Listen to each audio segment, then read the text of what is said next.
Oh my god. Bam! And there we are. Saludos programas. I am Adolfo, the nerdy Puerto Rican, and we are here with another chapter in El Juego, a Pathfinder 2e campaign. But there's a little emptiness going on here. What is going on? We got some surprises today. I'm going to tell you what. But first, let me introduce, as always, the most important people in this game, my players. Let's start with Anna Riley. Go ahead and introduce yourself. Hi, I'm Anna O'Reilly, whichever one you prefer. I use it in pronouns, and I will once again be playing Trygve, the Shadow Sorcerer Elf. I'm very excited to be back. I always miss playing this game. Yay! And then we got Connor on that side. Hello. Hi, I'm Connor. I use he/him pronouns. It says right there. And I will be playing Ceniza, the Anabogwin level 2 investigator, which I need to update my little blurb right there. Yeah, I'm also super excited to be back. This is such a wonderful game, and I think about it all the time. Yay! I'm so happy you guys y'all are enjoying this. Very happy.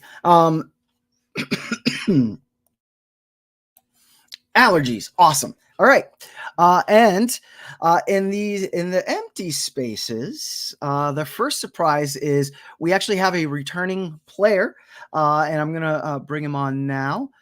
Callum. Hello, hi. I'm back. He's this is back. What happens. Yep. Go ahead and introduce yourself. Hello, I'm Callum. I use they, them, and new pronouns. I will be. Do you want me to introduce my character yet, or do you would rather me wait? I'll wait. Let's wait for that RP. I'm excited for that. So, and we have a new player to El Juego that we will say, "Bienvenidos al Juego."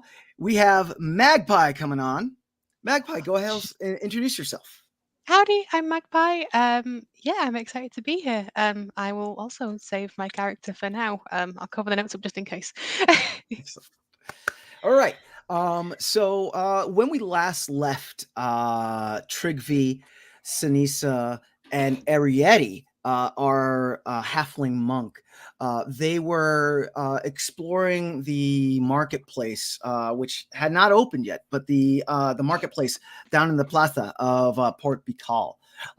They came upon or they were told by Carmen to go and look for a vendor by the name of Sapo, who is a Coquillan, who is a Coquillan. The Coquillan are a race that is indigenous to the archipelago of Boricabos. They are, in essence, frog people. And the team did find Sapo and his tent of curiosities, to which they started asking him about the books that they had gotten from El Colegio a night ago.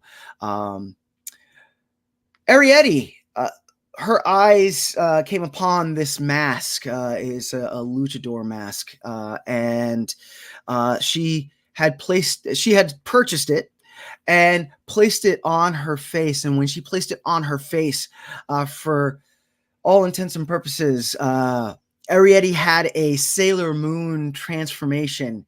And before Trygve and Ceniza knew what was going on, Arietty was replaced by this luchador in an outfit. The mask was a mask that combined both like leaves and some other iconography from the archipelago. The transformation that Arietty transformed into was this almost like a one body, a unitard type situation. They had armbands with some fringe hanging. They had a cutout here that so you could see like their stomach, but the rest was like in this just very colorful luchador outfit.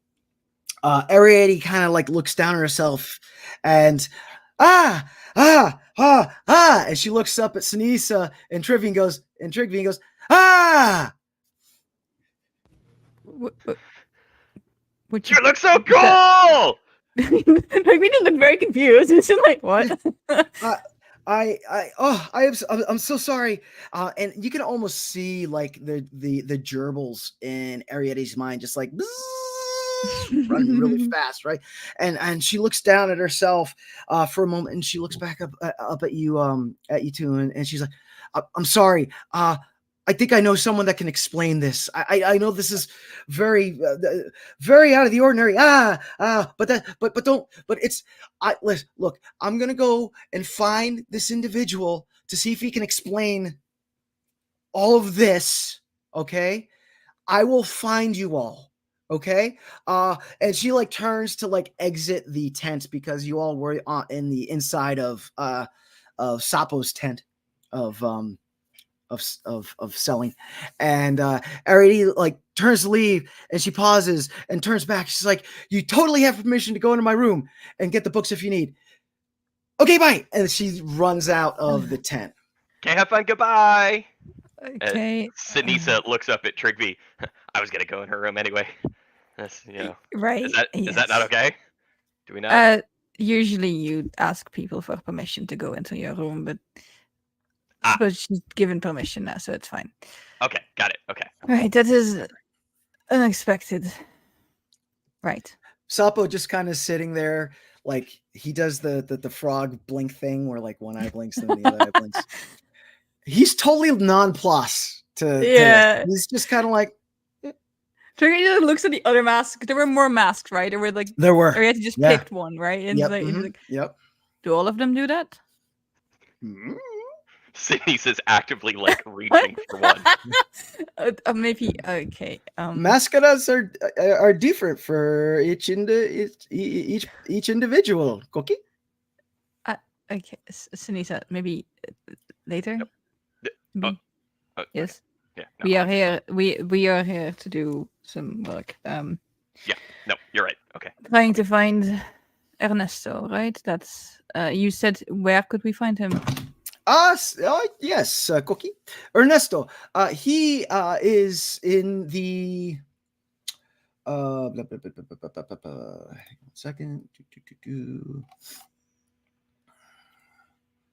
He is located in Barrio Sombra, which is the one of the districts up to the north. Cookie.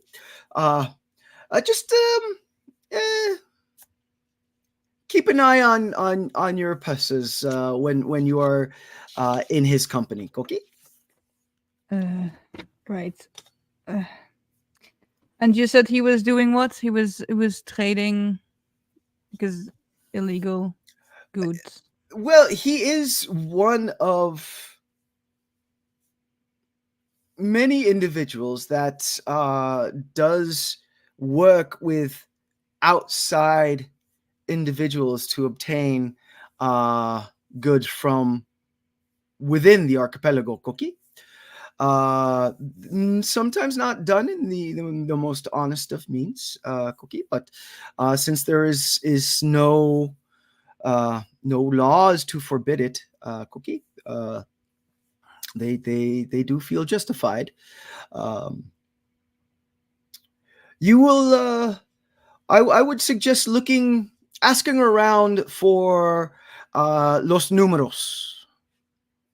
Cookie, when you get to this to Barrio Sombra. See, Cookie. 1 second, while I write down. Right. Any other advice before we go there? Is there anything we should know about that neighborhood? So then keep on to your purses. So Sapo just kind of like shrugs, and they are city folk that live there. Cookie. that is the best I can tell you, Koki. Right. Okay. Then thank you very much. Are you here always? See, Koki. Right. Okay. Yeah. Maybe You we'll and come back. yes, and I have many other wares that you can use in your in the daily goings on as well if you need. I am here every market day though. Okay. All right. And we'll look at Ceniza. Anything else? Should we go? Yeah, I think I'm good. Let's go. Thank you once again. And we'll walk out and try and. I mean, Ceniza would know where to go, I guess. Maybe. I mean, yeah. So Trygve, since you haven't really like explored the breadth of the of Port Bikal, Mhm. you might not know the neighborhoods by name, but definitely Ceniza has done enough exploring and whatnot that they know that Barrio Sombra is to up in the northeast section. It's a neighborhood that is built starting actually in the defensive wall of Port Bikal and kind of like is built down the wall and then out onto a street level. There are rumors that there are levels underneath Barrio Sombra. One of the reasons why it's called Barrio Sombra, though, is because the way the wall is set, that area is always in the shadow of the wall. So, I'm assuming you all are heading to the wall, to Barrio Sombra. Yeah. Okay. One more question because Yeah. for my remembering, Sure. we obviously had the jug that we need to deliver to him, but wasn't it also that he was Ernesto was the person who could tell us more about the books, possibly? Yep. That's what. Yeah, that was the thing. Yep. Okay, I wasn't. Yep. Cool. That's what we I call a remembered it twofer. right. Yeah. Yep. Okay. So you all head to Barrio Sombra. The first thing that hits you are the defensive walls that are all around Port Bikal. The walls are 140 feet high and 20 feet thick. So they are super imposing. What's more impressive is much like the photo that I just put up, the houses of Barrio Sombra quite literally are built on the wall and almost look as if they cascade down, like a waterfall of construction, if you will, or a waterfall of residences, if you will. All of the houses in Barrio Sombra are built out of stone. They all have this very rectangular look to them. None of the houses are more than one story. It's almost as if they're kind of like stacked on top of each other. They're all painted in different bright colors with different pieces of artwork on them. And as you start entering the barrio, and the barrio is huge. It extends almost the entire length of the northern wall of Port Bikal. But as you enter, one of the things that hits you is you just like your auditory senses. There's always music like drifting from somewhere, from someone just playing like a Spanish style guitar to like a ding ding ding ding ding ding ding ding, and then like more and then again like the wind will blow and you'll hear like drums like there's the smells are very, it's a mix. The smells of Barrio Sombra are not bad. It smells like life, you know. Again, because of the wall, the ocean breeze doesn't really come through here, like the rest of the city. So the smells do tend to linger a little more. The other thing that hits you is it's hot, right? Boricabos is hot, but here it is very humid. Again, because of the wall, the wind doesn't blow out the humidity with the ocean breezes. So this area is almost very uncomfortably humid. What would you two like to do?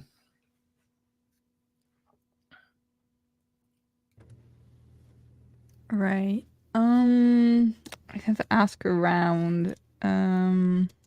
What is the populace like? Are there a lot of outsiders like from Galarian around here, or is it just very clearly like just the natives? So it looks like from like the tertiary look around, that everyone appears to be native Boruikabosan. Right. You have different nations walking around. You have the Tainum walking around. You have the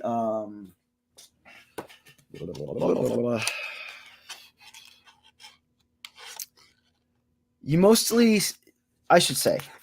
see Tainum walking around and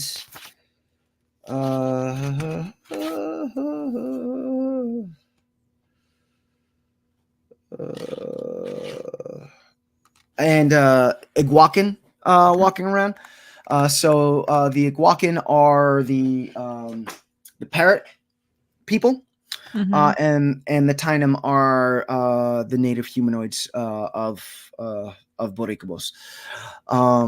That seems to be the majority that you see walking around.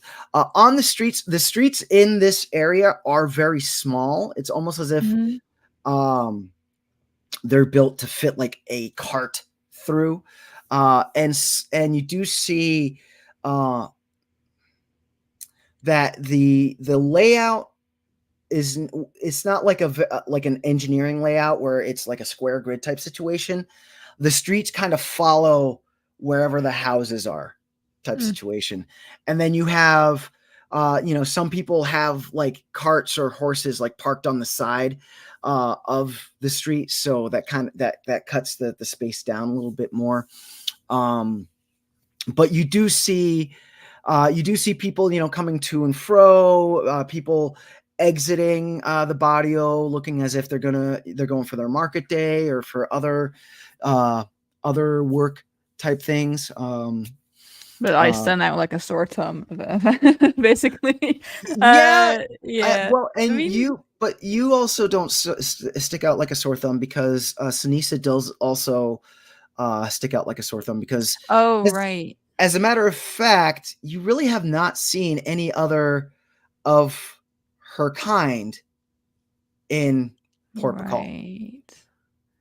right. Well, look, the will look down and you said like, right. So we're supposed to ask around for los números, which we, on your experience living here, what would be the best approach? Just asking people directly? Should we be hushed about it? Well, normally I kind of stick on the rooftops and the back alleys, and I just kind of do my little scrambly thing and run around until I can overhear something. But we could try a different approach, and I'll just turn to the closest person and point at them with one Ah. crooked burned plant finger and go, "You, Los Luminos, where is it?" Oh, maybe not that day. Okay. So you do that, and there's an Iguacan is right next to you, and they're like, bah! Ah! Yeah, Ah. los Uh, números. Yeah. Are you sure you want to get caught up with all of that? Yeah, we have a delivery. Oh, okay. Well, So he points to a street, and you see that this road actually looks as if it goes underneath all the houses that again cascade from forth from the wall. He's like, just follow that road straight down. When you see the building that's green with a red roof, you'll see that there's a pair of stairs in the ground, actually in the ground. You want to go to the other stairs, just past those stairs that are in the ground. It's another pair of stairs that are in the ground. But you want to go to those stairs. Okay. And you'll find los números. So stairs in the ground, second set of stairs in ground. Green building, red roof. Yeah? Don't play the slots. You'll lose all your money. I don't know what that means, but okay. Thank you. Just nods their head. He just like looks at Ceniza. I suppose the direct approach works then around here. Well done. Thank you. Right, let's go find this building. Okay, so the two of you follow the street down, and as was described, the street, it actually winds down into like the underground of what you feel is the underground of Port Bikal, right? But as the street winds down, there are still houses and like shops and whatnot, like built into the walls and what have you. Can I check the construction of like this street and this tunnel? Is it specifically? I'm looking like, is this who made it? Was it a natural cavern with like water erosion that has now been like diverted, or was this like constructed with Port Bikal, before Port Bikal? Any kind of information? Yep. So go ahead and you can either use one of your investigation skills on that, or if you want, just use like straight up perception. You can use that as well. Regional lore. That sounds fun. Oh, you could use that. I will accept that as well.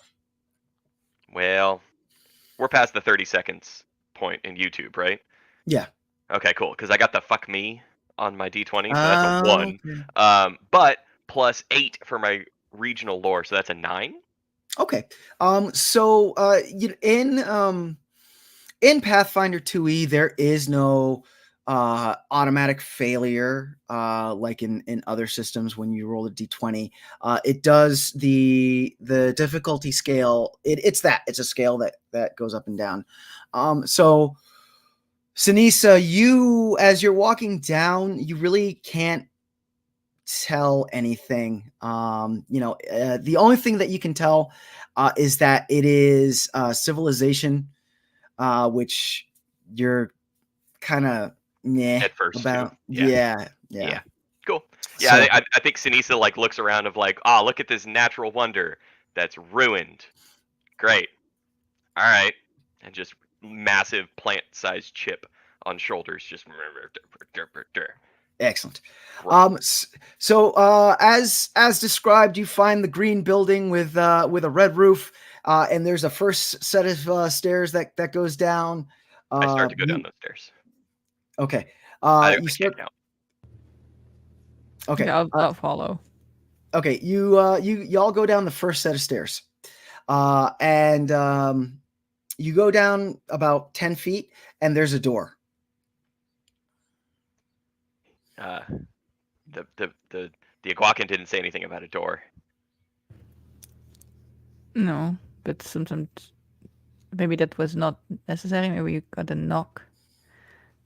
Just knock on the door. Okay, I'm gonna take my walking stick and just bat on the door. All right, and then the door opens, and you see the door's opened by this little elderly Tynum lady. She's hunched over. She's wearing house shoes. She's wearing the house dress. She's got these glasses on that are just like that thick, so her eyeballs are just like, right? And she opens the door and she goes, "Yes, I help." Los Luminos? Hey, next door. Why are you so skinny? Come inside. I make food. Come Oh inside. no, it's okay. Thank you. So, So, But okay. food? no, Ceniza, we Oh, can get food later. It's fine. okay. Okay, We'll be come. back. You come later. I make you pasteles. It's okay. It's okay. Okay. Sure. Gracias. And she closes the door. Y'all go to the next stair. Can we Yeah. go to the next stairs? All right. Sorry, Adolfo. I That's don't okay. mean to be this way, but sometimes. You need to be this way. It's okay. Yeah, So because you I go- check all the stairs. Right. So you go to the next set of stairs. So this set of stairs is actually different. The set of stairs, that first set of stairs was like a very small set of stairs. This set of stairs, it's a wider, more pronounced. As a matter of fact, there are two statues, or what appear to be statues, of what look to be stylized bat iconography on either side. Y'all head down the stairs, and as you head down the stairs, the first thing that you start to hear is this just dull music rising up from the bottom of the stairs. The music is just like a boom, boom, doom, ga-doom, ga-doom, ga-doom, ga-doom, ga-doom, ga-doom, ga-doom, ga-doom, ga. The stairs go down 10 feet, and then they hook around and go down another 10 feet. At the bottom of this second 10 feet, you see there are two individuals standing there. They look to be made of stone. As a matter of fact, at first when you see them, they look like statues, but then they actually like move. The stone appears to be made of like a dark type stone. You do see it like in their joint areas, what appears to be like a faint orange glow, right? And their eyes are just like inset into like these shadowy sockets that almost as if you can't see their eyes. Sinise is gonna like hold up a finger to Trygve. 1 second, and readjust her cloak to kind of like hide her stick and other such things that she's Okay. wearing. And she's gonna just take 2 steps forward and address them in Terran and say, "Hi, we have a delivery for Ernesto."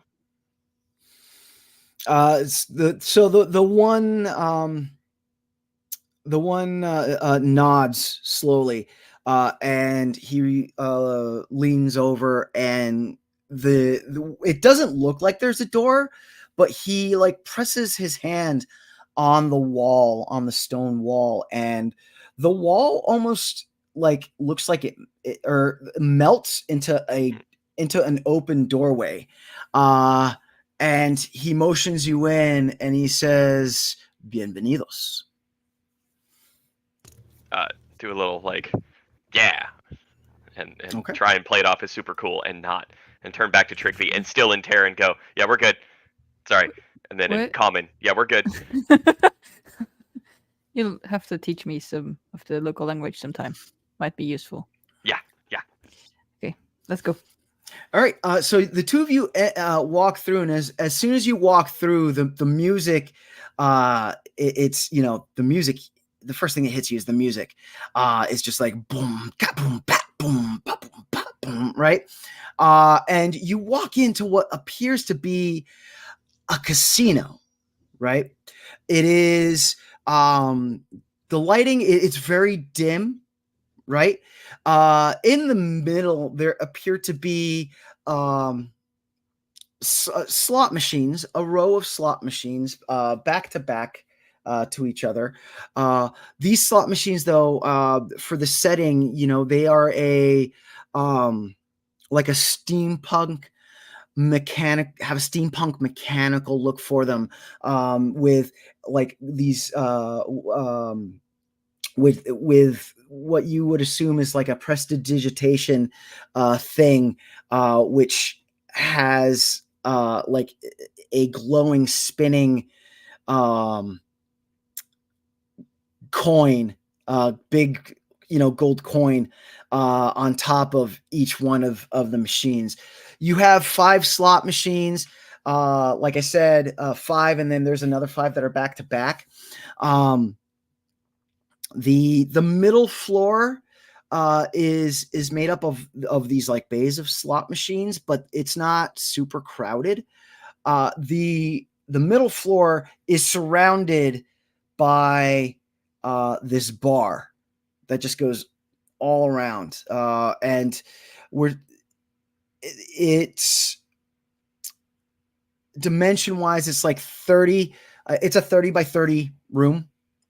Okay. You do see, as you first walk in the corner, there is a table with an individual drinking from a chalice. Magpie, can you please go ahead and describe your character? Cool. So kind of sitting in the corner, you see an individual. He's about 6'1", 6'2" on the nose. Bright, almost translucent white hair. Longer on top, shaved at the sides. He sits almost though he's expecting something at any given moment. He is very regimented, very kind of well put together. Wears lots of reds, lots of kind of very deep maroon tones, similar to the color of the wine that he's drinking. Um, you notice as well he has bright white eyes with very faint red patterning in the irises, just a tiny bit. The main giveaway, though, is kind of as he snaps his fingers for another chalice, you spot a pair of slightly longer incisor teeth kind of just poking out. Yeah, he's sort of sitting there in, I guess, finery, very sort of relaxed, other than sort of like the rest of the kind of description. Yeah, he's just kind of watching, scanning the scene, trying to figure out kind of what's going on, who he's talking to, who else is approaching the room. He's very aware of everything. Okay. The other, and then at the slot machines, you do see some, some figures playing at the slots.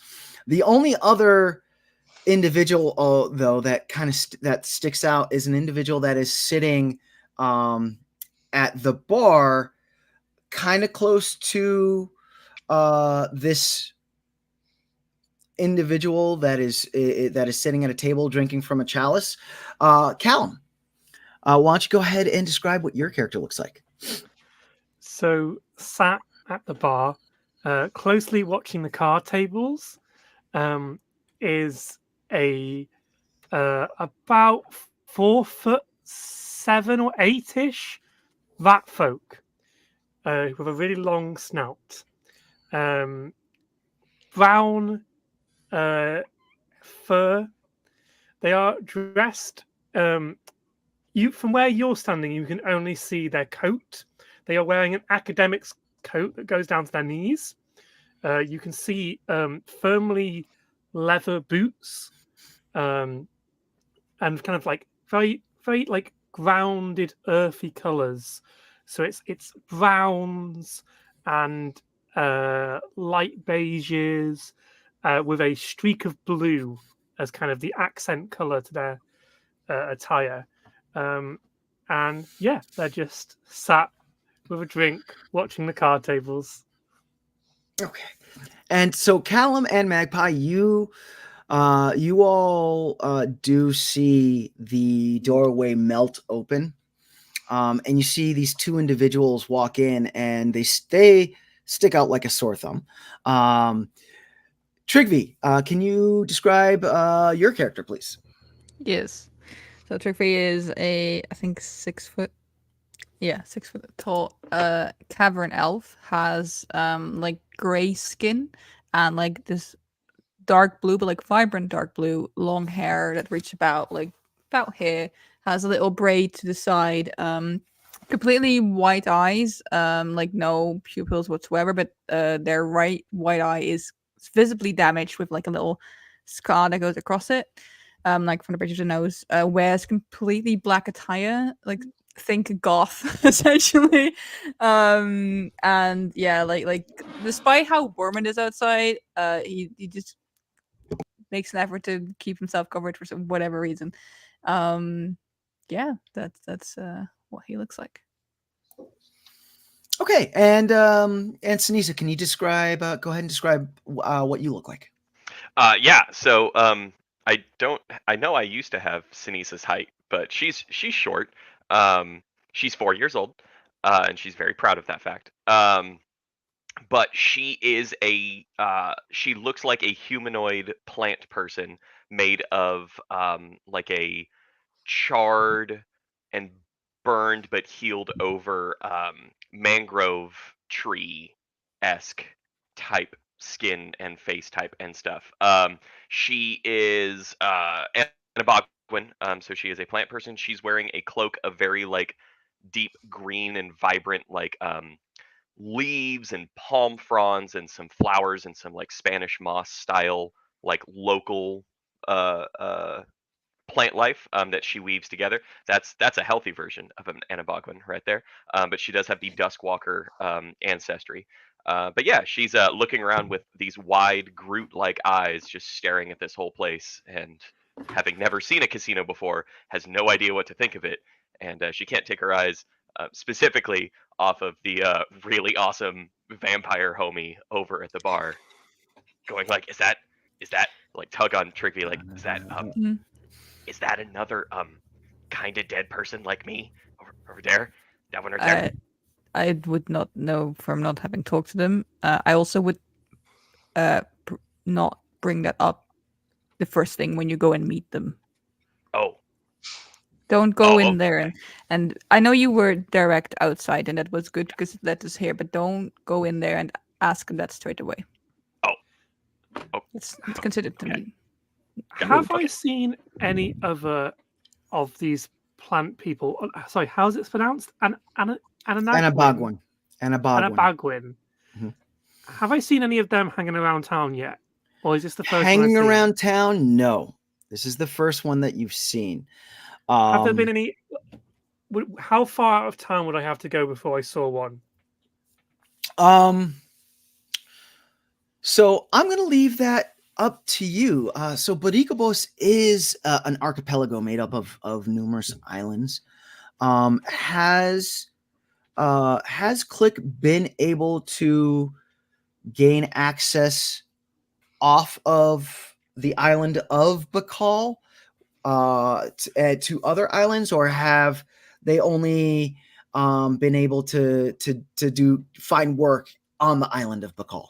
I think Click arrived within the last week and has only been on this island. Okay. And has done a quick look around, not really detailed, but just getting a vibe of the place, and has come here to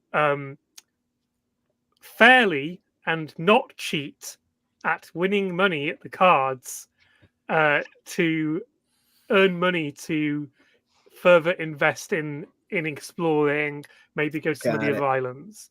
So Excellent. would have only been on this isle. Okay.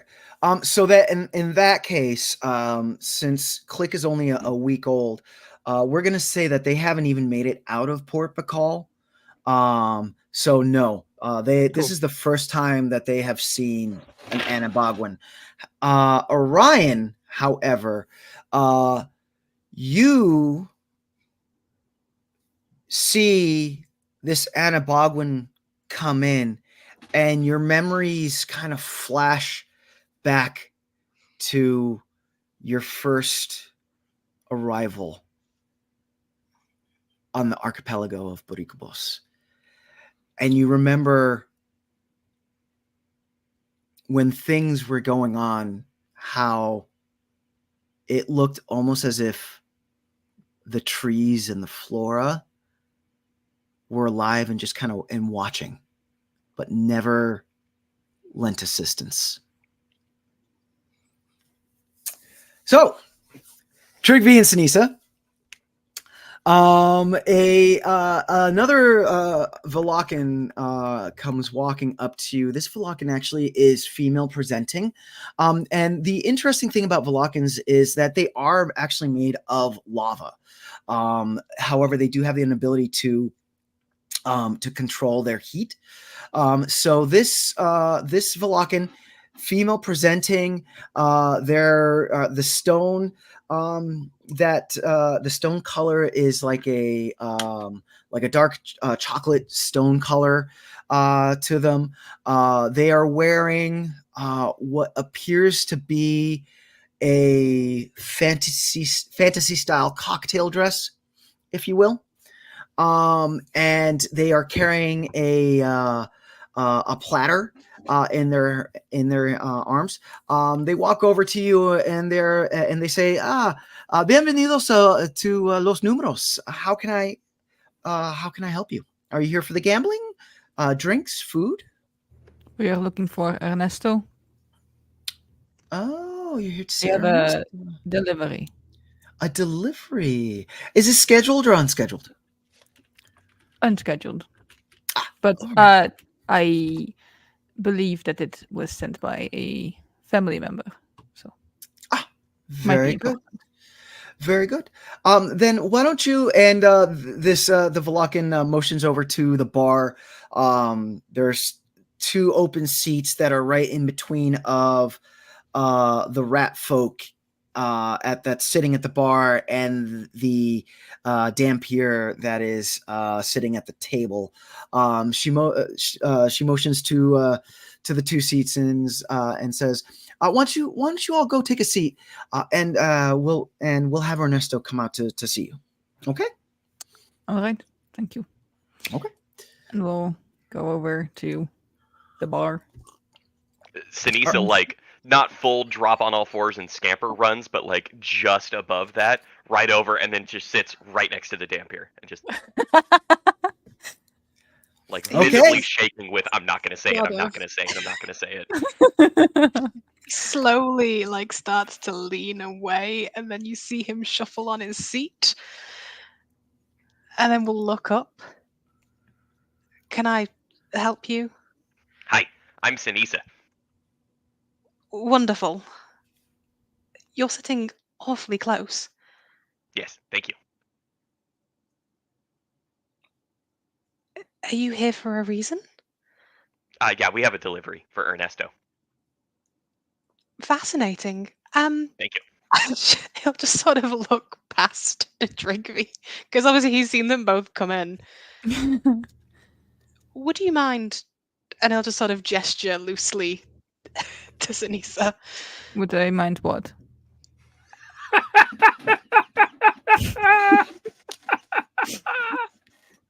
But it's like look, but more of it like this look of like, what are you trying to imply? I am trying to imply that I am here on my own, and I would Right. rather it stay that I am on my own. We'll be gone shortly. Don't worry. Fine. Pleasure to meet you. He says this, looking directly forward. Doesn't sound very truthful, but okay. I'll take it. A lie is kinder. Really quick, Click, are you still paying attention to the card games, or has your attention kind of this switched social interaction has become more amusing. Okay. And he's like, well, I can get money. I'll get money another point. This is quite amusing. Also, I've seen someone I've never seen from a species I've never seen before, and that's really exciting. So I think they kind of turn around in their seat, and as you do, you see that they are wearing kind of like what can only describe as like a movie version of a musketeer. So like they've got the white shirt with the leather armor, and yeah, that's the vibe of what they're wearing with an academic's coat on. Well, if you are not looking for company, I would be really excited in chatting with the 2 of you. If you would like company. Ceniza full on spins in the seat and go, hi, I'm Ceniza. My name is Click. Cool. I Now what? pulls out a notepad. Not to be rude, Ceniza. Do you have a name for your species? Yeah, I'm Anabogwin. We were the first ones here on the islands. Yeah, The first one's here. Yeah. Curious, I've not seen many of you oh around yeah, Port they're in the Bikal. they're in the forest. That's our. In the forest. And why have you ventured out of the forest? Oh, well, see, I'm a little, I'm not like other Anabogwin, but I'm different, you see, and I noticed that there are people here that like to take things that aren't theirs but belong to the island in kind of bad faith, and like not for good, like um, cohesive learning and stuff like that, and that really makes me mad. So I'm here to take those things and put them back until people can, learn to communicate and ask nicely and A share. noble cause. It is a similar reason why I'm here myself. Aha. I have heard of such untoward and disgraceful behavior being committed in the name of so-called adventure and study. It has deeply upset me. So I traveled here myself to see if I could make a difference in that sort of matter. I am a seeker of knowledge myself. I Cool. adore learning, but that must be done respectfully. And as you can see, I've been making notes along my journey. I've only simply arrived in Port Bikal for a week or so, and I would love to, after your business here, delivering whatever you're here to deliver, if you and I could have a discussion on you and your people, if you would be so inclined. If not, I completely understand. Yeah. Do you want to know a secret? Of course. Okay, so this is Port Bikal, right? Port Bikal was made as like a collaborative effort amongst everybody here on the island, all working together, except for the Barracudan and the Hurukani. They were not allowed, probably because they don't play well with others, and that's the secret. I see. So Do you want to know another? Trygve. Oh, sorry. Oh no, I'm sorry. I was gonna say, So you want to know another secret? Yeah. So Trygve, and we're gonna pause that for 1 second. Trygve, as you're sitting there, kind of watching this, you see that the female presenting Valakin comes walking back up to you, and oh my God, what was the name of the dude you're looking for? Ernesto. Why did I? For some reason, Eduardo kept like jamming itself into my brain. So she walks up to you and goes, "May I introduce Ernesto?" And she moves to the side, and you see another Valakin standing behind her. This Valakin appears. So the other thing with Valakin is they are able to change their body to look either more humanoid or like more rock-like, right? So Ernesto, he male presenting, and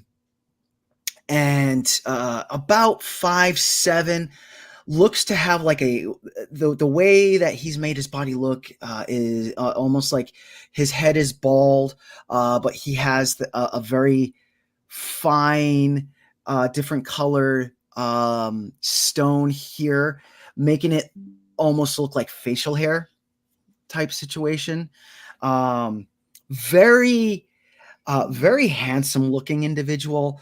He's wearing your fantasy equivalent of like a white suit that is just like right on. And then behind him is another Valakin, but who again is like has chosen to take like a heavier duty rock like appearance. Um, the Valakan behind him is wearing what appears to be a tank top, but like one of those stylish tank tops, and what appear to be like fantasy pantsuits with but no shoes. They just have their regular stone feet, if you will. Again, in between all their joints, and like in other like random areas, you do see the glow of like lava magma emanating from all the Valakan. Ernesto, he steps forward. He's like, I hear you were looking for me. Yes, we have I a was- delivery from your cousin. Oh, I was about to say I was not expecting a delivery today. What cousin is this? 1 second. I was just thinking, like, oh, I should probably remember what the name of the cousin is, which I have somewhere. Are Valakan common in Port Bikal, or is this establishment the biggest concentration of them I've seen? Valakan are more common in Port Bikal, yes. However, this is a very Valakan heavy District. there are a lot of there are a lot of Valakan, at least in this current casino.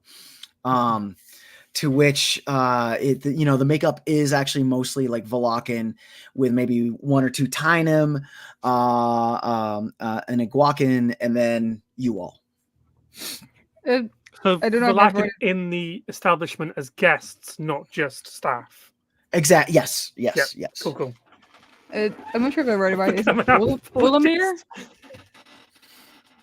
What was that, Anna? Sorry, my thing is going. No, you're fine. You're fine. Okay. I don't know if I wrote it right. Is it Bulamir? Is that it? Primo Boilermere! Where did you see him? He usually just sits floating in lava flumes. We were Yeah, in a cave. Yes, that. You were in a cave. Yeah, I didn't see it. Oh, okay, all right. So what did he give? What did Boilermere give for old Ernesto? And Tricky will like put like his backpack on the bar and like pull out this jug. I don't know how big it. I think it was like this big. I remember Yep. something like that. Yeah, and just hands over. And he takes it, and as he takes, he's like, he regards. He's like, ha ha ha, Coquito, very good, very good. Well, since Primo Boilermere gave Coquito for Ernesto, then I consider you and your associates. And he kind of like motions widely at you, Ceniza, and the two new individuals, and he's like, associates, I will consider you all primos. Come, let us sit. Come sit at this table. Let me take you to another table, and we can all share of the coquito. Okay? Coquito. This is new. Ceniza leans over to Click and goes, "That means cousin," and then leans over to the Dampier, because I don't know names yet. That means we're cousins. And as Ernesto is talking and has like accepted you all, you do see like staff coming out of like almost like magic. It's not magic, but almost like magic. They're like coming out of like the shadows, carrying tables, and like they set this like nicer table up, and they put like a cloth down, and they bring glasses out. The glasses actually have frost on them, as if they are cold. So once that all happens, Ernesto, almost as if on time, Ernesto motions as the table is finished being set, and he's like, "Come, let us sit, and you can tell me of your adventures and how you met Boilermere." Sure.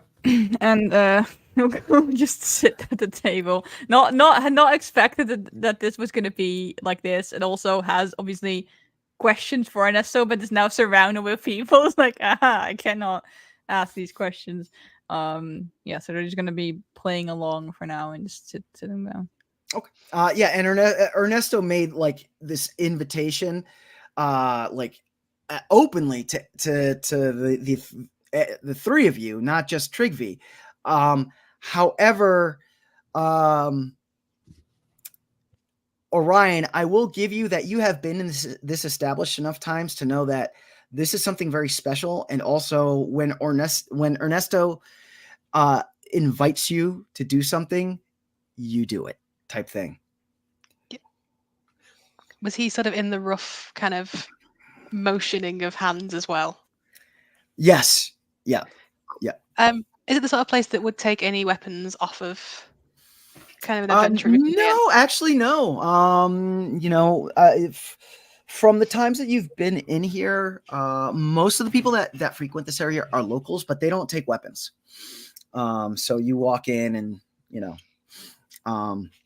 you get this vibe, Orion, since you've been here in this casino a few times before. You do know that it's,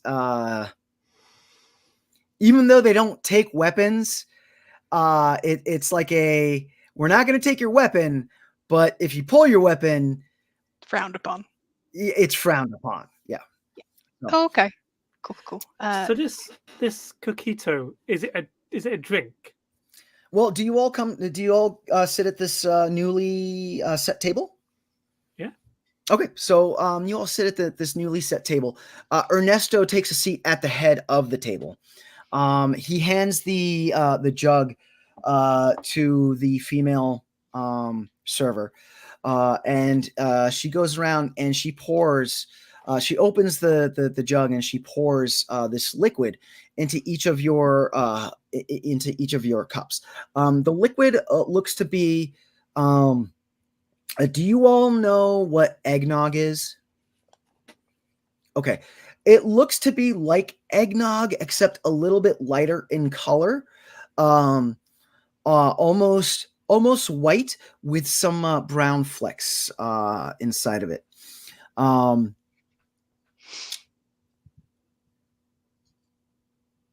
Ernesto, he's the last glass to be poured. He takes it, he holds the glass up, and he goes, to new acquaintances. Telling secrets and Salute. And I wait for Ernesto to drink it before also. Oh yeah, no, Ernesto. I don't entirely trust it. Ernesto takes a sip and he does a thing where he slowly pulls the glass away, and closes his eyes and it's just like, Boilermate, he always knew how to make the best coquito. So where did you find my primo and his coquito? Like Ceniza said, in a cave. We found a cave, and that was where he was set. I don't know why he was there, but he seemed quite comfortable. Yeah, no, that's he does like to just kind of float the lava flows here and there and see where it takes him, and to see if he can find any telenovelas going on. That is right. I remember. Yeah, see. But this is telenovela. What's a telenovela? Oh, a telenovela. I think you off-islanders would refer to them as plays.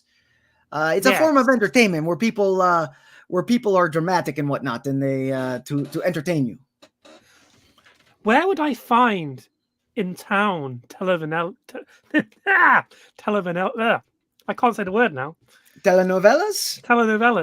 Oh, well, there's a nice right here in Barrio Sombra. Actually, there's a nice small local theater that every Wednesday night they put on a telenovela. It's very good. It's called La Corazón de Caliente. So it's the same play over a long period of time? Is it repeated, or is it like a new episode? It's like new episode. It's the same story, but with new episodes. So I guess it would be a different story episodes that go on. It's very engaging. How would one keep up if you had missed one? Oh, you can just ask any of the people in the theater, and they'll tell you the basic stories. It's just, the stories are very, very simplistic. Love lost, with some sort of brother uncle that has come that was lost but is now found type situation. It's all. I am Very picking up the families around here are very big, expansive. I see. Which brings me to ask a question of my primos here. You, and Ernesto points at you, Orion. I have seen you in my casino before. However, these three I have not seen. Who are you? Pointing at you, Orion. Me? Oh, passerby, really. The name's Orion, and he'll kind of dust Orion. himself down and offer a handout. His skin's very, very pale. You see veins very, very clearly through his skin. They kind of move as his tendons shift. Okay. Ernesto accepts the handshake and gives you a hearty handshake. And he's like, you off islanders, you all come in many different sizes and colors, I must say. Primo, Ernesto motions to you, Trygve. Primo, I apologize. What is your name? Can I, before I do that, get a vibe check first? Sure.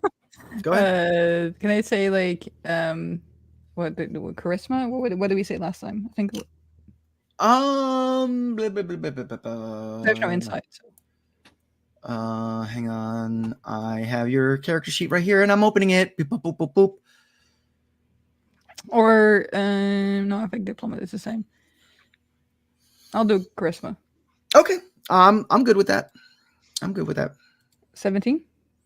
I'm trying to figure out if he's genuine in making conversation or if he's gathering information rather. Okay.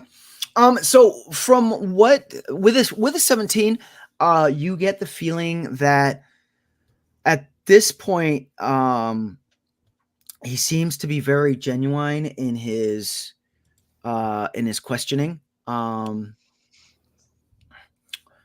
From the makeup of when you first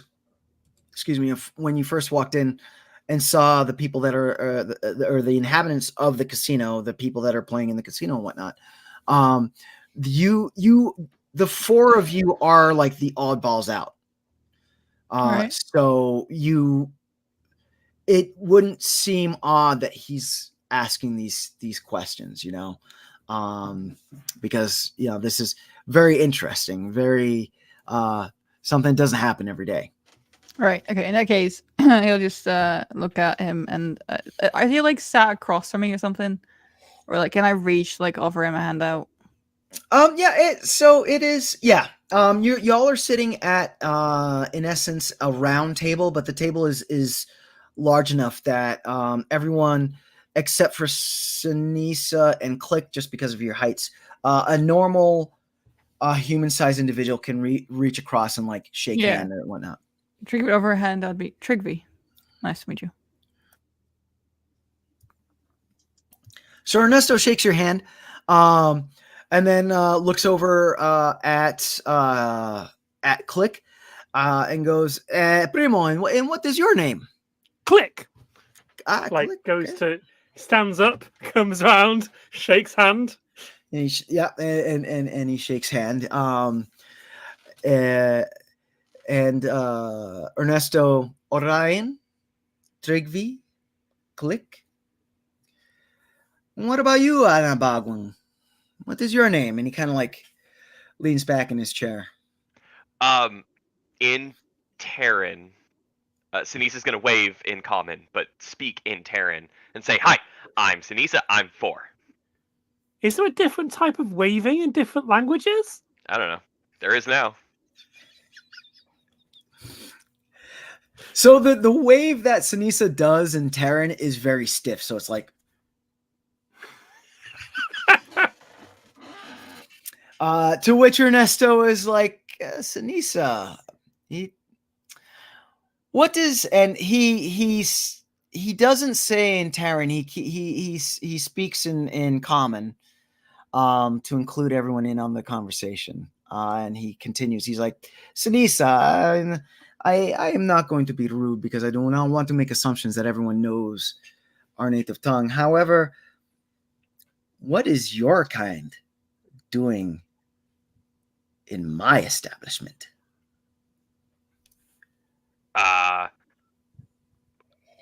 We had a delivery, and it was this stuff. It was very good. I like it.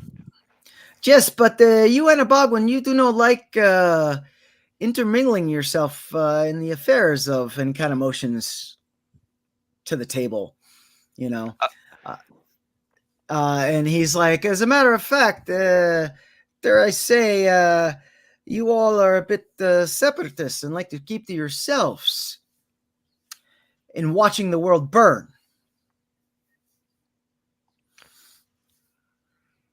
Can I vibe check that statement? Sure. I will also say Trygve is watching Ernesto very closely at this point, and has like one hand like goes down to where their sickle is. It doesn't do anything, just keeps it there. Yeah, Orion Ernesto. fully accepts the statement. So just body posture. Ernesto is sitting in the chair and actually does look very relaxed. One hand does have is holding the glass of coquito.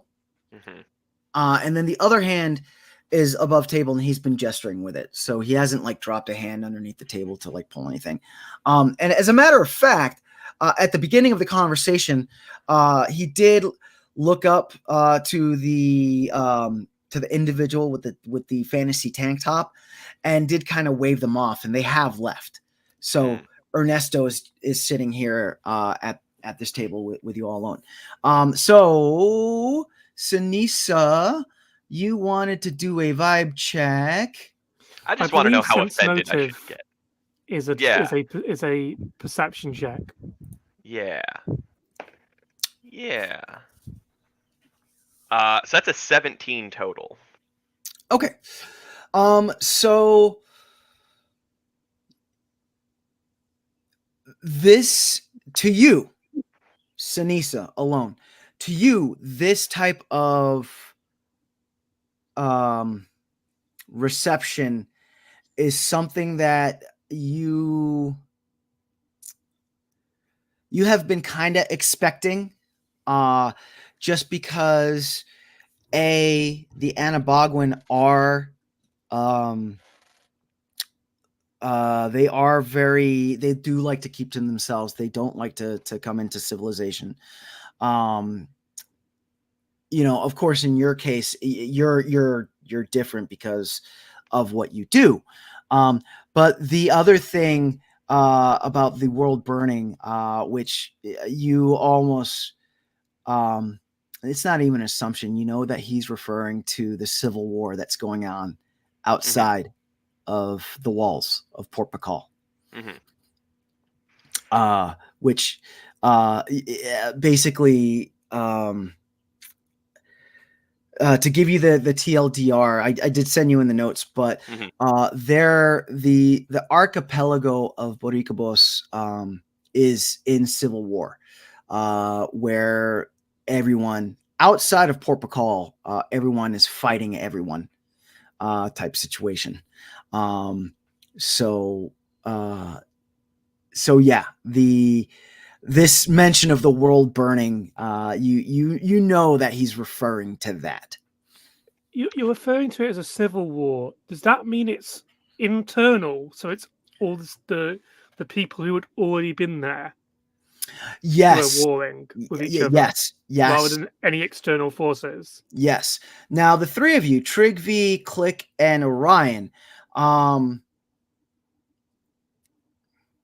the three of you, since you are outsiders, and since you really haven't seen anything past like the walls of Port Bikal or the island of Bikal, like Trygve, you have gone out, and Orion, you've had your first interactions, but you haven't really seen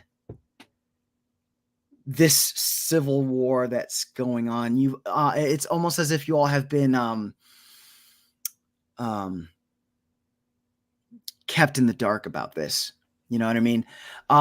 Magpie, when Ernesto does make the mention of the world burning, because of your first interactions of in Burikabos, that does kind of pique your interest, just because of the things that you went through.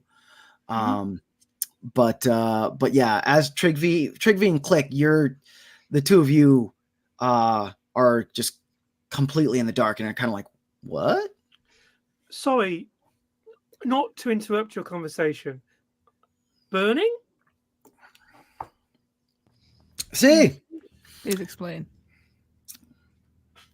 And Ernesto turns to you, Ceniza, and is like, "Oh, you have not enlightened your friends about what's going on outside of the walls, past." Ceniza, who is normally very bubbly and energetic, gets incredibly still upon when Ernesto made the burning comment. And like hands are flat on the table with fingers splayed out, and in a low but very steady voice, in common, I don't speak for the rest of my kind, Ernesto. I'm here on. I'm here for my own reasons. Thank you. Ernesto bows and is like, "Oh, very good. Oh, I am not making any assumptions." Ernesto turns to Click and Trygve and is like,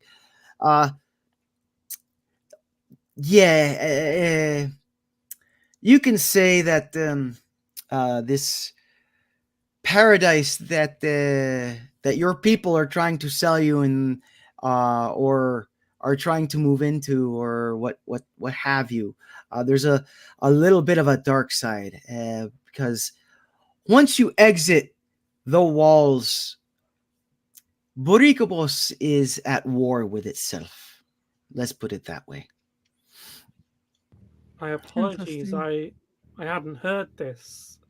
I came here looking to make sure that some outsiders like myself were venturing to your paradise, as you call it, respectfully, and to deal with those who weren't. See, yes. Well, because of the chaos of the Civil War, let's say that the more dishonorable things have become very profitable, which I'm sure Profit. Ceniza can tell you more about, since I'm making an assumption that is what brought you out of the forests. See, Ceniza? Sinisa relaxes a little bit and kind of gets back into the loosey goosey, bubbly mentality.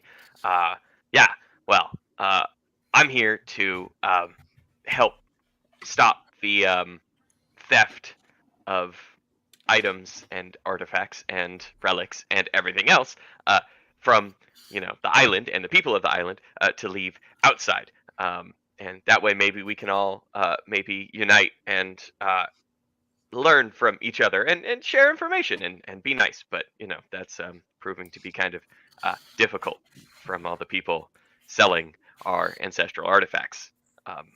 Yeah, A united front against people who are misdoers. dicks.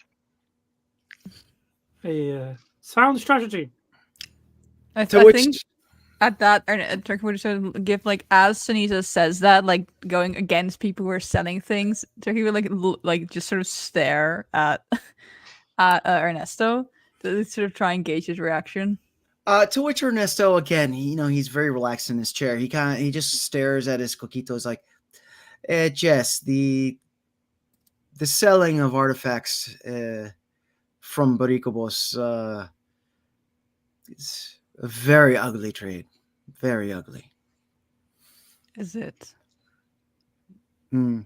I have heard that you like to dabble in it. Oh, Sometimes have you? I have. So he kind of like shifts in his chair and he's like, "Tell me, primo, what evidence do you have that Ernesto dabbles in such ugly things?" No evidence yet, but I have something that I would like to show you in private to maybe get some information. Maybe it might be of interest to you. Ernesto, he smiles and he's like, I consider everywhere in my casino my private abode. So please, show me what you got. Not here, not. I want, and point at Ceniza, her with me, and you. The other two, well, I just met them. They have no business with this. Orion will lean forward at that, kind of steeple his fingers a little bit. So you're here to cause problems for this fine establishment? I'm not here to cause problems. I'm seeking information. See, the way I'm seeing it is you two wandered in with some peculiar bottle. This one is on some sort of mission to appear here and defend people with no evidence of exactly how he is going to do it. So I would say between the three of you, I mean, there's quite a lot of space for trouble. Ernesto here runs a rather fine establishment. It's a little There dark is in no here. trouble. I do not wish to create trouble. I just want information and we'll leave. Well, then show what you have. But it is none of your business. Oh, you are here. Everything is everyone's business. And who are You you? You understand. don't run this place, do you? Are you a guest? No, I'm a You- guest. I've been here longer than you have. Then it is not up to me. You know what they say about Ernesto. curiosity? It killed cats, and that's fine with me. But I don't want to die, so I'm gonna go play some cards, if that's Right. okay. I wouldn't want to impose myself in places I'm not wanted.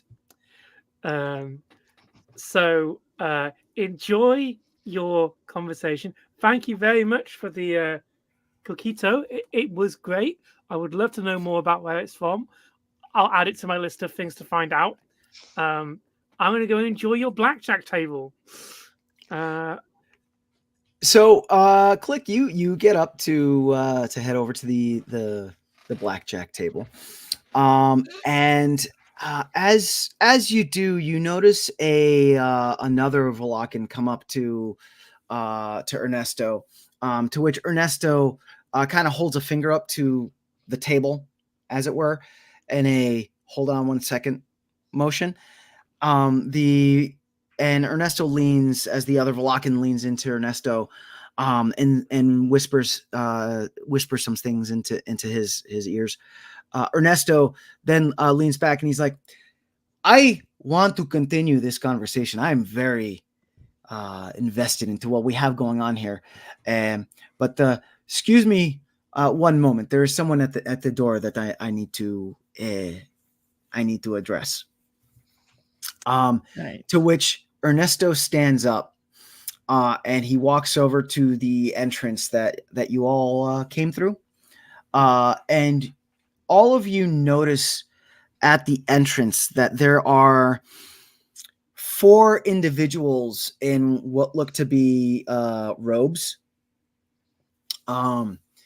and Ernesto walks up to them, and you see he greets them with open hands. It's like, "Hey, however, because of the music, and like the dinging of the slot machines and like the other going ons of the casino, as Ernesto walks away from you all, his conversation with these individuals in cloaks,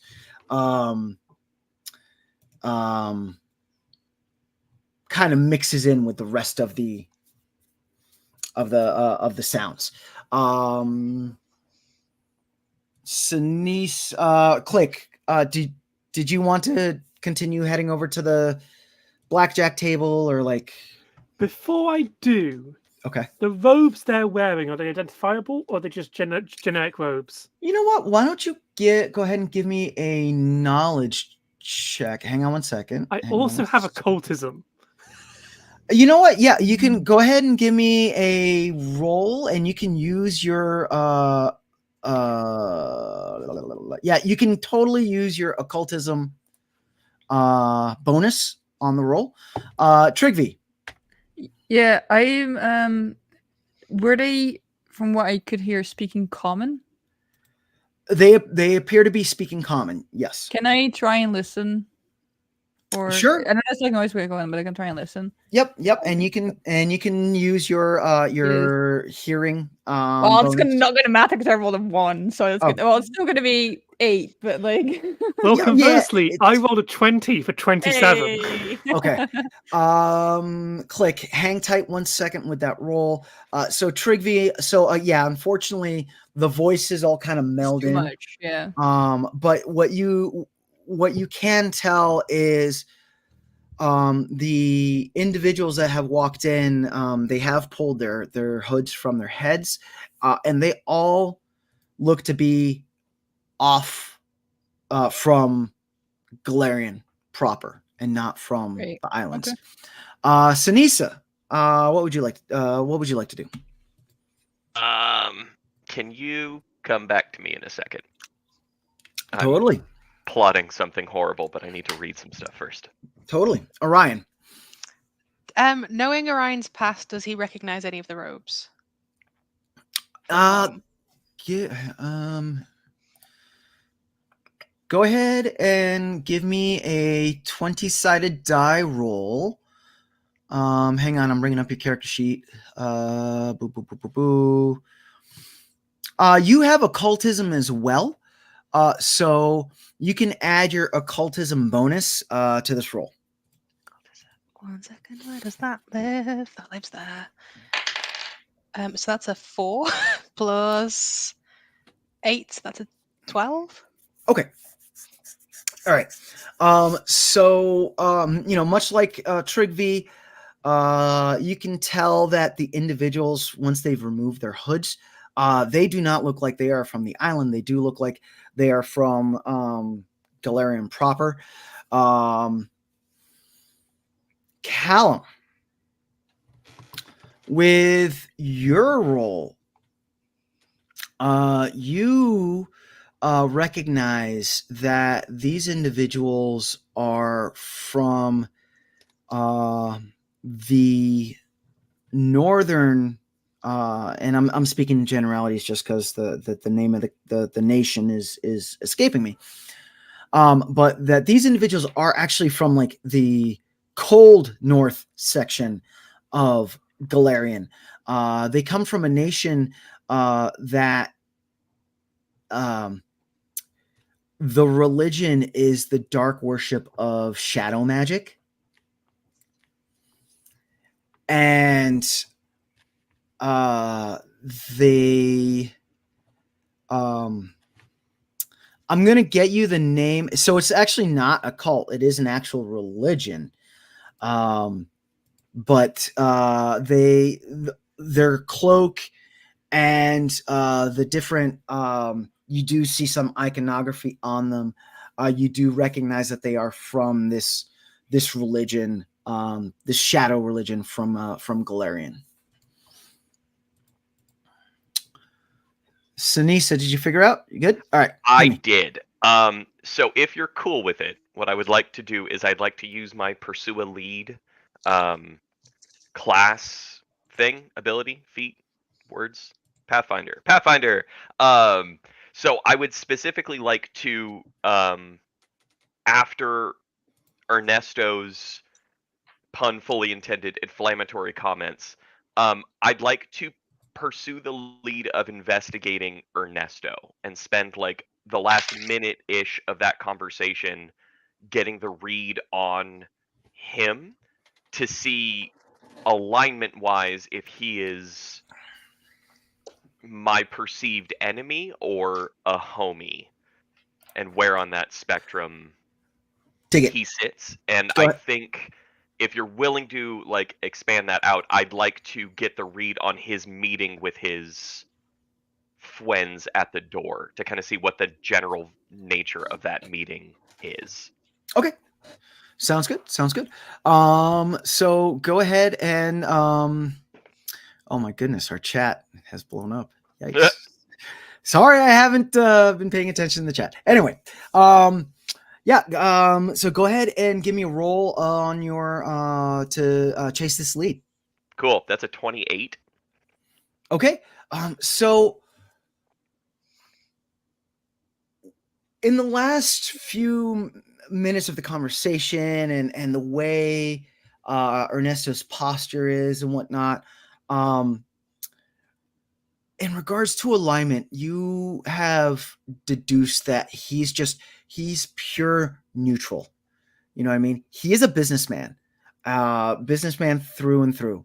And he's not coming off aggressive to be aggressive. He's not coming off, cute to be cute. He is towing that midline. And you deduce that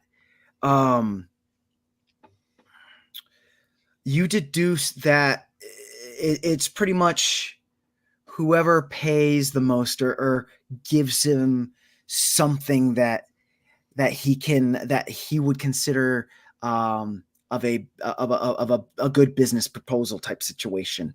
That is what his drive is.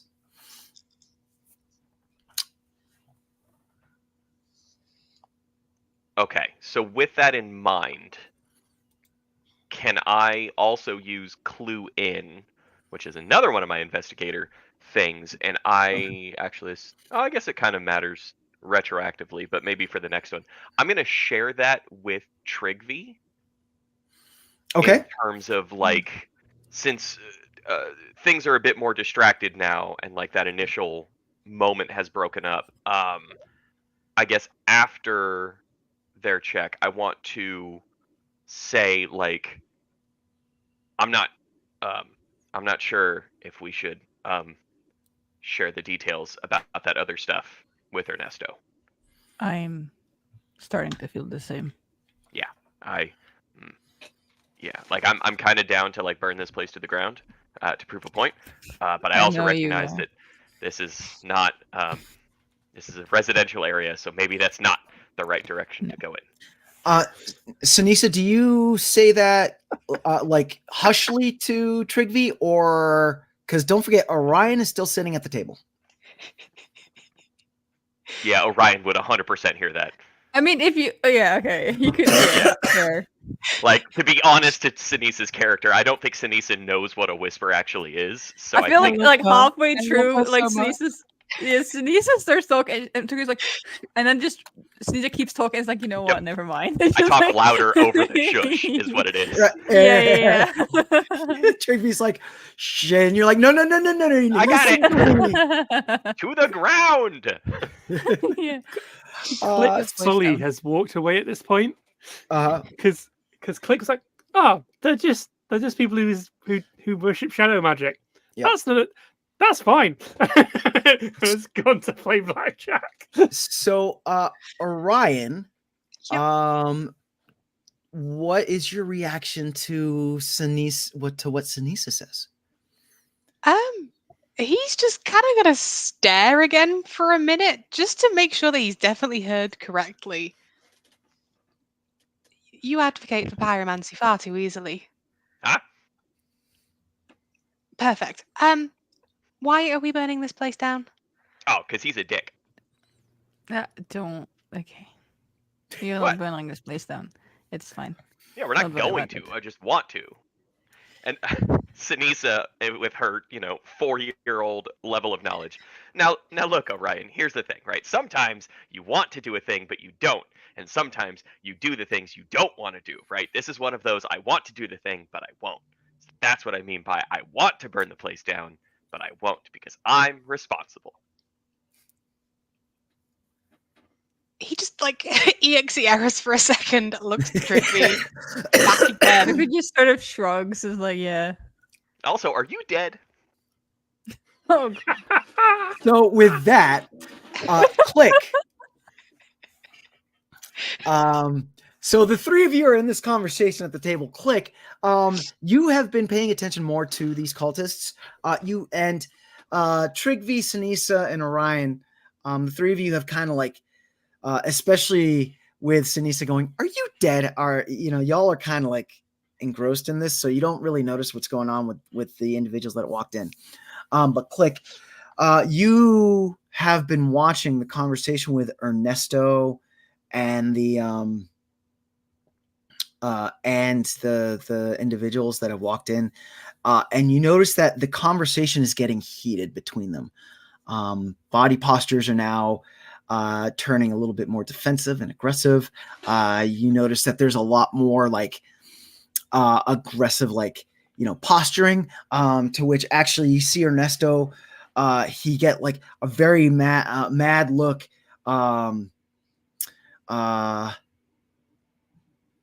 Go ahead and give me a listening perception check. So if you have any bonuses to listening, I don't have bonuses to listening. I have bonuses to smelling. no, that won't help you. Smell the air.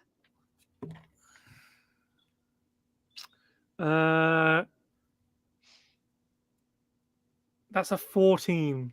A 14. All right. But seeing that the conversation has become more violent, or on the verge of becoming violent, has started walking towards the blackjack table, noticed that, and now started to walk towards the conversation. Okay. So you don't hear, but you do see Ernesto lean really close to the one dude that's kind of like in front of the four. They're kind of like positioned in like a diamond type situation. And you see Ernesto like lean in, and you see him say, posturing like this. Right? I'm gonna give you, in essence, an action click. So let me know what you're gonna do. I'm going to walk up and give my glass of coquito to the man they're shouting at.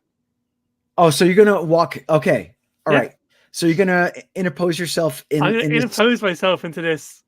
Okay, argument. So since you're getting closer to their argument, you hear Ernesto saying, "It was not my fault that you fucked up and didn't get those damn books out of the library." And the other dude, he has that like stone cold face, and he just, "Rock, do not speak at me in such tones."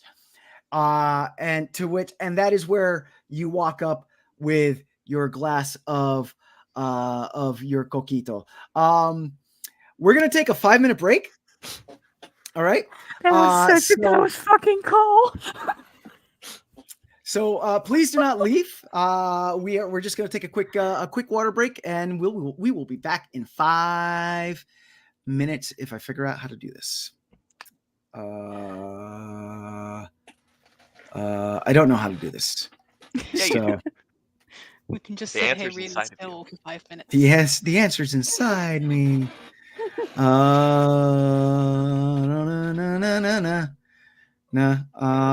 You know what? We'll be back. We'll be back. So don't go anywhere. 5 minutes. Okay.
Okay, and we are kind of sort of back, but that's okay because we are going to pick up with Click. So, very heated conversation going on. Click, you said you were presenting your glass of coquito to. Do I have a moment before I hit this conversation? I've heard this thing about the books. Okay. To look over to my new acquaintances and sense motive on them to see what they were here to do, or if I can guess why they were here. Oof. You know what? Go ahead and roll. Let's see how what you get. Wait. I have a thing. I have a mechanical thing on Okay, accident. go ahead. Would ahead, you Ceniza. allow a plus something bonus? Circumstance bonus.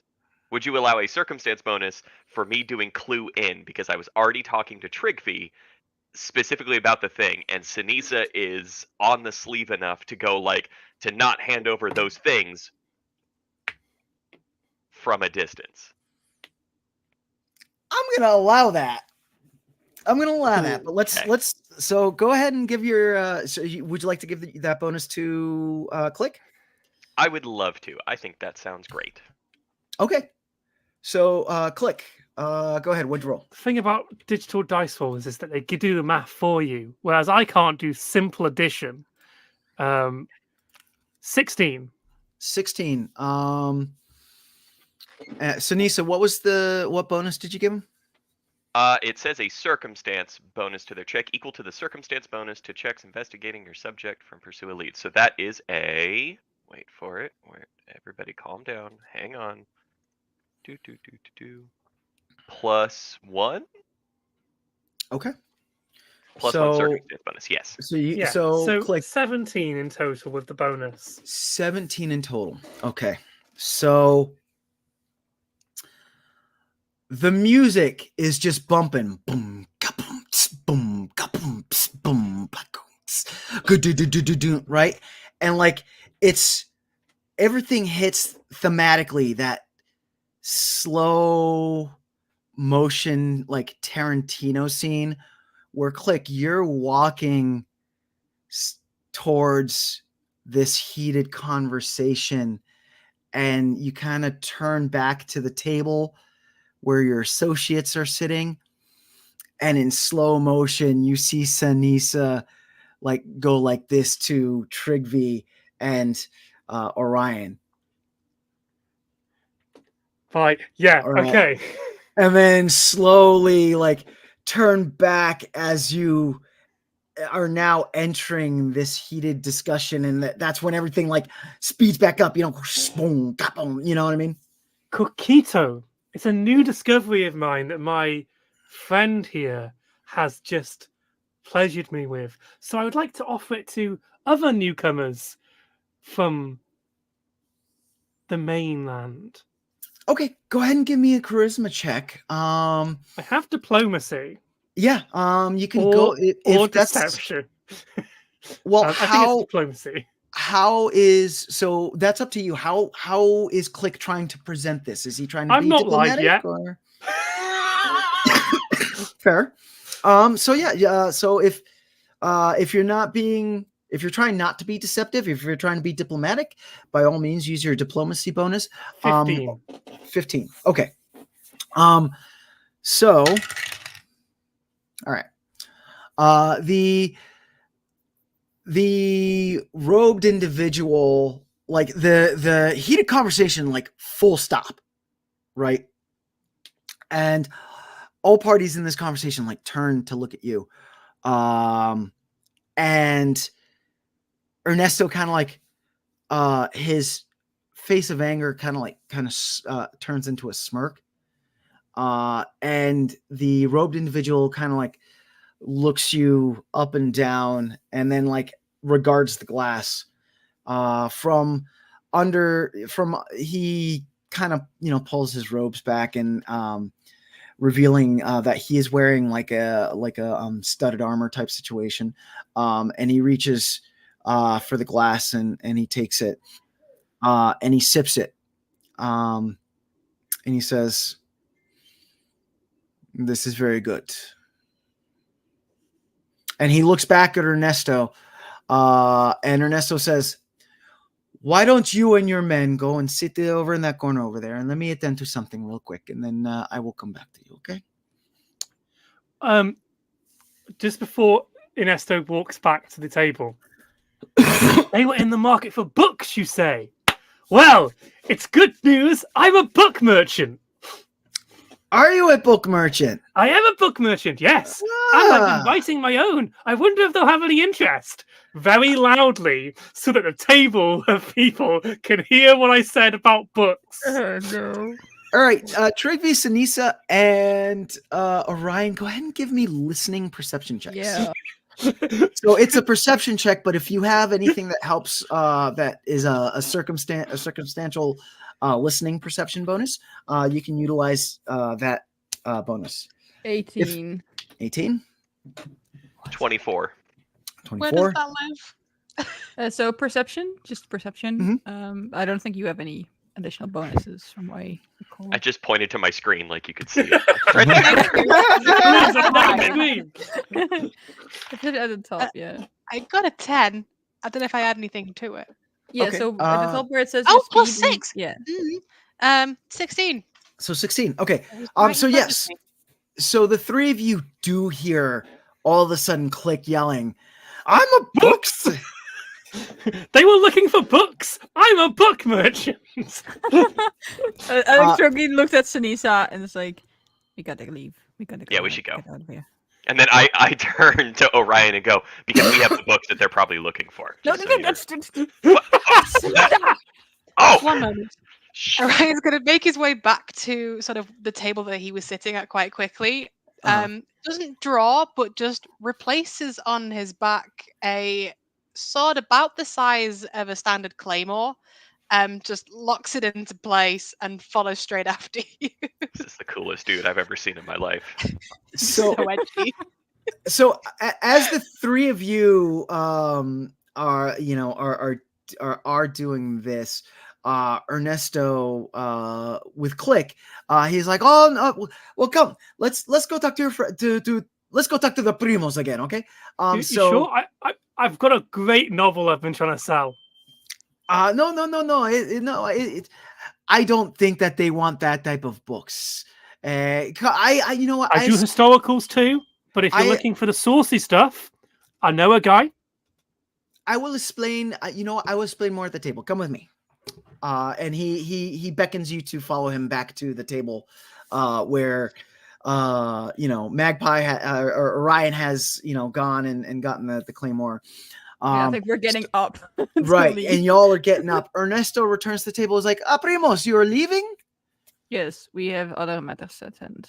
Okay, well, and you're clearly busy. We will come back at some I point. was about to say, if you can come maybe another day and we can discuss about the books. Orion, do you come back to the table after you get your claymore?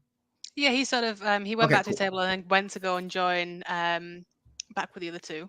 Excellent. So, all right. So everyone's together. So Ernesto says, I need to attend to this. Unfortunately, I'm an honest man. Okay. I put all my cards on the table, and those individuals over there, they fucked up. I delivered them these books that they were looking for. However, they did not make the pickup as it was supposed to have been done, and and now the items that they hired me to get, they've gone missing. So I need to go and take care of this. So maybe you all can come back another day and we discuss more about your proposition. Sure. Really sincerely. I've got a question. Who are these people? They look a bit weird with the Not to make it sound condescending, but you all from outside of Boricabos, you all look the same. They are from cold up there, Right. you know. I see. Much, much like the people that come from Golarian.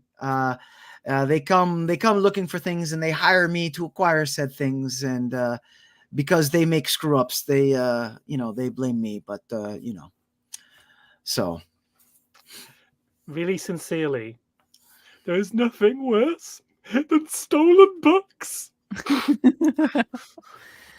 yes, I hope no, you and find these. them.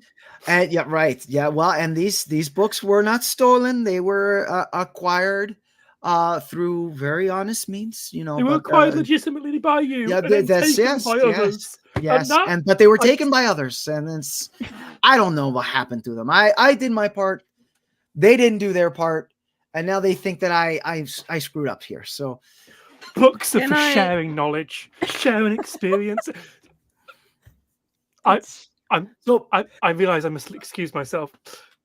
Primos, maybe you come back tomorrow night, and we discuss further. Okay. All right. If I'm emotionally ready. Okay. Very good. Very good. Can I, before we leave, Yeah. also do an occultism to check these people's things and see if I can get the same information? Sure. Go ahead. Because Yeah.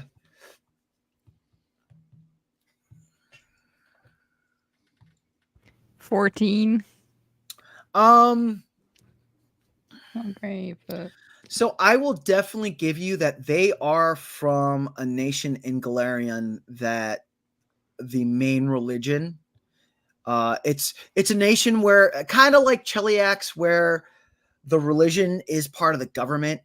In this nation, in Galarian, the religion is part of the government, and that religion is shadow magic. I would have probably been there, right? Because, like, considering my history, I would have yes, probably gone right. there at some Yes, point. That would have been my yes. starting point. Yep. Yeah. So I recognize they're from there. Yep. Yeah. Exactly. You recognize the iconography. You don't recognize the people. No, but but yeah. I look at that. I clock like, okay, that is like a long time ago. That's where I went. Like, Yep. yeah, okay, that makes sense. Okay, and I'll go sort of usher everyone out, and then leave. Okay. Sorry. Go ahead. Oh, go ahead, Glick. As we leave to go up the stairs, nope, don't say anything. Wait until we out the district. To these two. I'm not really bothered about Orion, but I say to Trygve and Ceniza, nope, don't say a word. Wait until we're out the district. Casual conversation. And kind of walks on. And you now notice that they've, on their way out, picked up a giant backpack that they carry around with them. Oh, wow. That kind of ruins the whole look, but it's their backpack. And leads on. You're not staying somewhere close by, are you? No, in different area, but we have a hostel, if you will. Oh, I haven't found accommodation yet. Lead on. Where have you been staying? I haven't. Wait, when did you arrive? About a week ago. Then where have you been? I've been camping. Ah, I see. I did not know that was an option. It's not. Right, I can imagine. Yes. Believe I And may you? have somewhere that may be wise to visit. And that would be? You will see. Out of character, where would we find the Church of Arietty? So the Church of Iomade, in so I have the map of Port Bikal up. So the Church of Iomade is actually one of the only churches where it has been given permission to establish itself in Port Bikal. The reason being is that the Church of Iomade, it doesn't, it caters to adventurers. It doesn't cater to certain ideologies or what have you. And it helps any adventurers that need help. So if you look at the map, the church is to the south of where you all are currently, across from the Grand Plaza. As a matter of fact, Trygve and Ceniza, you all have actually passed the Church of Iomade numerous times before. Click, you in your week here in Port Bikal, it rings a bell, but you don't, because you've kind of, for all intents and purposes, have been jumping from like spot to spot and haven't really found a place to stay. You don't really recognize the location, I should say. But you recognize the mention of the location, because you did know that there was a church of Iomade in the town. So do you all want to go with Orion? Yeah. Okay. I'll All right. follow. Okay. So Orion, you head to the Church of Iomade, to which when you enter the church, it is still, as you guys get to the main street level of Port Bikal, it is still only like noon, 1 p.m. It's still like that late morning time, because Trygve and Ceniza, y'all started this like early in the morning with the marketplace and all that. Currently the market in the town plaza, which is that big rectangular spot in the middle there, currently the marketplace is fully up and running. So there is a lot of hustle and bustle coming from that area, as you all walk through the port down to the Church of Iomade. You get to the church, and the doors are open. They're not locked. The church is very, it is a big church, almost looks like a cathedral. Let's say it looks like a very Western European style, let's say English cathedral, if that makes any sense. But the Orion, you know that the doors are open to everyone that seeks refuge for the Church of Iomade. So you walk in, and it's the main floor of the church is actually just like a big open area where there's like cots set up, and like areas that have like bubbling cauldrons where people can come and they can like rest, get some food if they need, get healing, what have you. Where exactly in the church are you heading to, Orion? He's just trying to find somewhere that's quite quiet. I feel like he kind of goes here quite often. He's a pretty common face at the place. We'll maybe try and head off slightly to a back room, or Okay. some Sure. sort of kind of behind the scenesy sorts of bits. Sure. So as you walk through, you do know that there is a towards the back, there's like more private courtyards. It is actually like one big courtyard. However, there have been like a hedge maze type situation grown that has made like private areas for introspective meditation and what have you. And the clerics recognize you, and the priests of Iomade, they recognize you, as one of their own. So they do, they say, good day, Orion, good day, Orion. Salute you. Well, not salute you, but give you salutations. Yeah. You make your way to the back, and you open the door to this courtyard, and you lead everyone to this private little sanctuary area that is hidden amongst the hedge mazes. What would you like to do? He will sort of find like a bit of a kind of, it's like a pergola, like a sort of like seating sort of area with like a little bit of a roof, and we'll sort of motion the others to sit. It should be private here. Right. I appreciate this, but we just met, and So when you steal the books, Last night. just turn Ceniza. Just turn. we and did. sort of like in like we did, but why were you trying to But return them to the person you stole them from? because we did not know it was him that we stole them from. We stole them from the library. Yeah. That's where we Why did you found steal them? So you stole from the library? Be- 100%. It was great.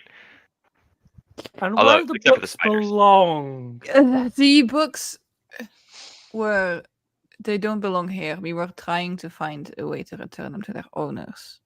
Ah, so it was a stolen library that you were stealing from. Essentially, yes. Okay. What's the nature of books? Spooky. Spooky Yes, how? Shadow spooky.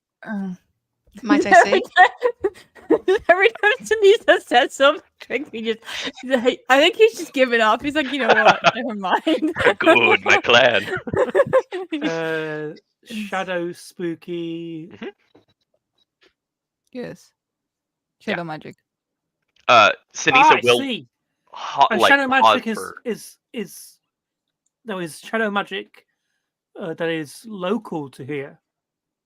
I don't know. I have, and their clothes were just like hold their hand up, and there's like a little shadow that comes from their fingertips. I have some, but I'm not from here, obviously. Yeah, that doesn't answer my question, does it? No, I do not know. We don't know. Yeah, I mean, Ceniza will point to her shadow and be like, we have shadows here. Like, that's... Yeah. Ta-da! So, like, presumably there would be shadow magic as well, because shadow... Obviously, yeah. Magic is magic, isn't it? Blah. Yes, we were pursuing a lead, and we were hoping that Ernesto would be of a different nature and would be able to help us. And then very quickly we found out that he was not the right person. Help you identify where the books are from. Yes. And return them, because you don't know where they're from, but they're not from the library. Yes. Well, Ceniza, I think you said you heard they were from somewhere, but I don't. Yes, I know where they're from, and if you give me a moment to get back into my mind, I can tell you. Yeah, from Carrion? Yes, it is from a town on an island, a nearby island. That is where they went missing from, and that's kind of a problem because that's theirs. And we're also trying to figure out if we return them, if that would be a bad call or not, because that could be potentially dangerous books. I know and the we place. wouldn't want them to fall in the wrong hands. You know the place. I'm aware of the place, yes. Though you are keeping your hands close to your chest, so why should I extend mine? I've been trying to keep my hands close to my chest, but then I think that Ceniza has been opening them for me, so... I would be interested to hear if the cleric knows anything about Carrion. I visited years ago. I have little more than that. How long have you been here? That long? 2. I'm 4. Wait, 1 years. GM, the first contact with them is 3 years ago, right? Yeah. As far as you know, so the island, the night of when Port Bikal appeared was that was 3 years 3. ago. But then the first contact, do we know when that So so first contact was roughly 2 years ago. Okay. However, that is the first contact that you I know, specifically know of. So So yeah, Trygve would look at Orion and be like, "You were one of the first then to come here." Of a kind. So that's fascinating. I'd love to learn more about that. But what were you trying to get out of our casino friend? Like I said, we were trying to find out where these books, more like the nature of them, and figure out. Oh, you if can't we read. should. We can't read them. No. Do you know what language to him?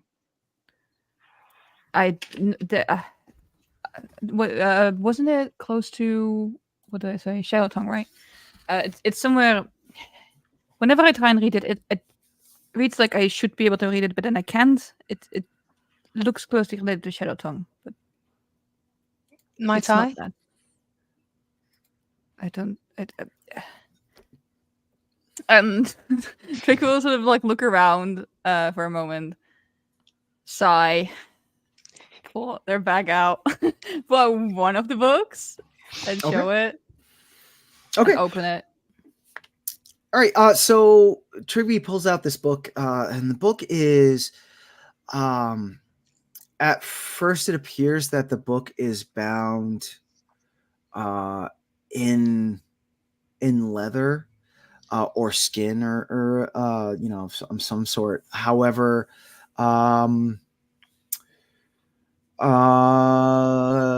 Click and Orion, go ahead and give me perception checks.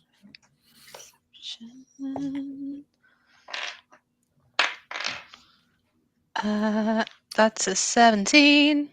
That's only Okay. 14. If you have, hang on one second.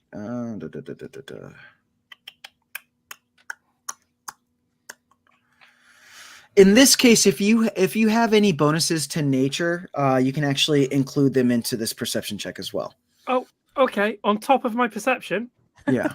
The ranger. Okay, that goes from a 14 up to a 19. Okay. 19. 19. Okay.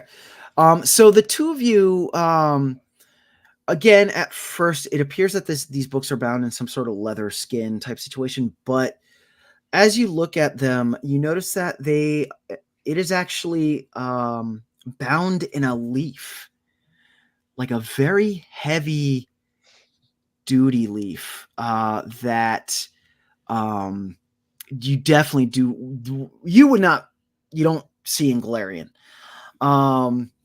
Do any of you touch the book, or you just kind of like are looking at it, just kind of like without I actually very delicately. Well, I guess they're showing the cleric first, but Click is like very wanting to hold it. Orion senses the excitement and also the fact that he should have been still in the bar drinking wine and absolutely lets Click just go nuts. Great. Click picks up the book and handles it with this kind of like someone who'd work in a library. Right. Kind of very delicately lifting it, being very careful to turn the pages and scan over what's in it. Right. So, and to his credit, Click, he actually pulls out like cloth gloves and places them on before he interacts with the book, and he he opens the book and he starts. And Trygve, since you're attuned with the shadow magic, much like before, as Click opens the book and kind of like flips pages, like as he opens to one page, you actually get like a warm, happy feeling, and then like another page will give you an a dark, foreboding feelings, and so each page that he flips to gives you different feelings, right? Much like the night that you found them in the library and were reading them. Click, as you are, as you open the book, you actually, with your nature check, and since you're actually handling the book, you see that this book is made entirely of leaves and wood, bark. So the leaf is binding the front, and the cover of the book is made out of a bark from a wood. You notice that the pages are all are different types of leaves, and with your yeah, so that's what you're getting. The language that you are seeing in the book is nothing that you've ever seen before. Well, I wasn't really expecting to be able to read it. My the Darklands languages are going to help me out here. But this is fantastic. What a book! It is like a very unique. I guess maybe it's not unique around here. Maybe this is how they make all the books around here. This feels like it's rough. It's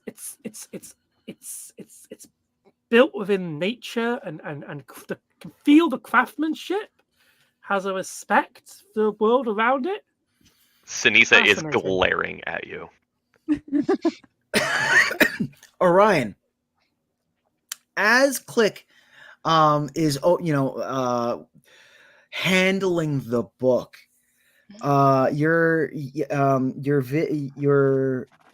you kind of like hyperfixate like on the book and on the leaves, and again the leaves on the cover of the book, you start getting memory flashes of your first landing, and you remember leaves much like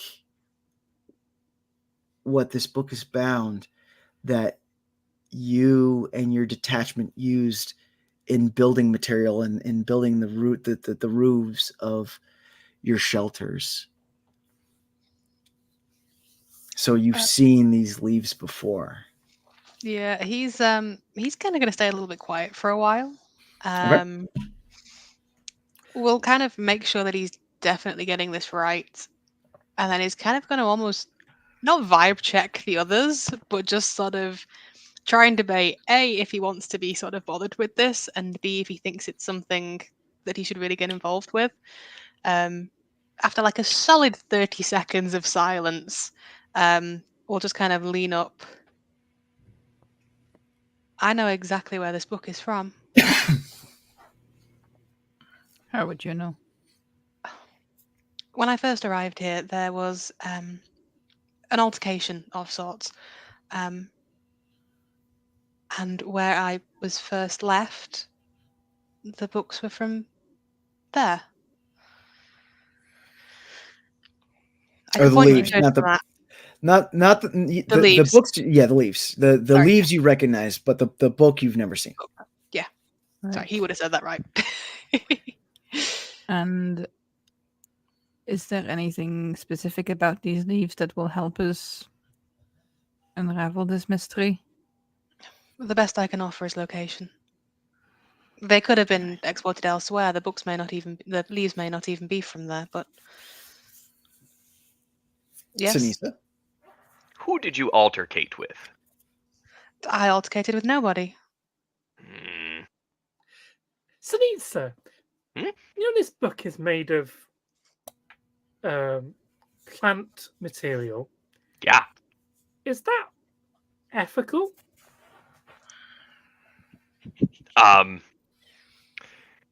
Okay. I'm gonna level with you, right? Like 2 days ago, I ate a dude's fingers. Is that ethical?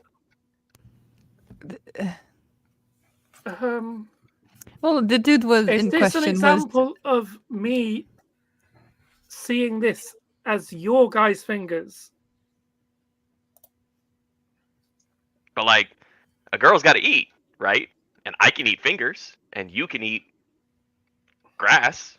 So, No, grass actually has small poisons or chemical composition. It means that eating grass is a bad vibe. oh, you eat mango. Mango. Okay, You yeah. eat a mango. We eat right? mango, yeah. I eat a pinky. You eat a mango. So Does it you're saying really that matter? all plant life is as sentient as you are here? No, but how can I explain this? I ate a guy's fingers, right? Yeah. That guy could eat my fingers. And is that ethical as a finger eating exchange? I Right? think you're missing the idea that ethics isn't about can or can't. It's should or shouldn't.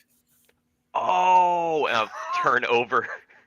I'll turn over to Orion. Like, that's what I was missing before. Because some things you don't want to do, but you have to do. And some things you have to do, but you don't want to do. But I guess there's also things you should do or shouldn't do that you don't want or want to do. I get it. This is Yes. okay. In terms So of that should book, they have not made the book out of this material? I don't know, man. Would you be upset if somebody made something out of like flesh? Depends if that flesh is from a thing that is sentient or not. Is So, a horse sentient? Okay. Ceniza, go ahead and give me you can give me a either a nature or an investigation check. It's not going to be great. A 9? Okay, so for you, this leaf, you recognize it. Okay. Yeah, no, you totally recognize it. We go to school together. So no, it is a general. It is a plant that grows on one on mostly on one island, one of the islands of the archipelago, but you can find it elsewhere. But it's a common leaf that everyone from Boricabos uses for everything from construction to bookbinding to making plates. So yeah, it's not. So I mean, I'll leave it up to you as to how in depth the Aguabagan are with other plant life, but Ceniza will finally like look at the book itself and be like, oh no, this is like if you eat eggs, this is like eating eggs. Like it's there for this use, Yeah. Okay. Great. Cool. Yeah. So we're cool. Yeah.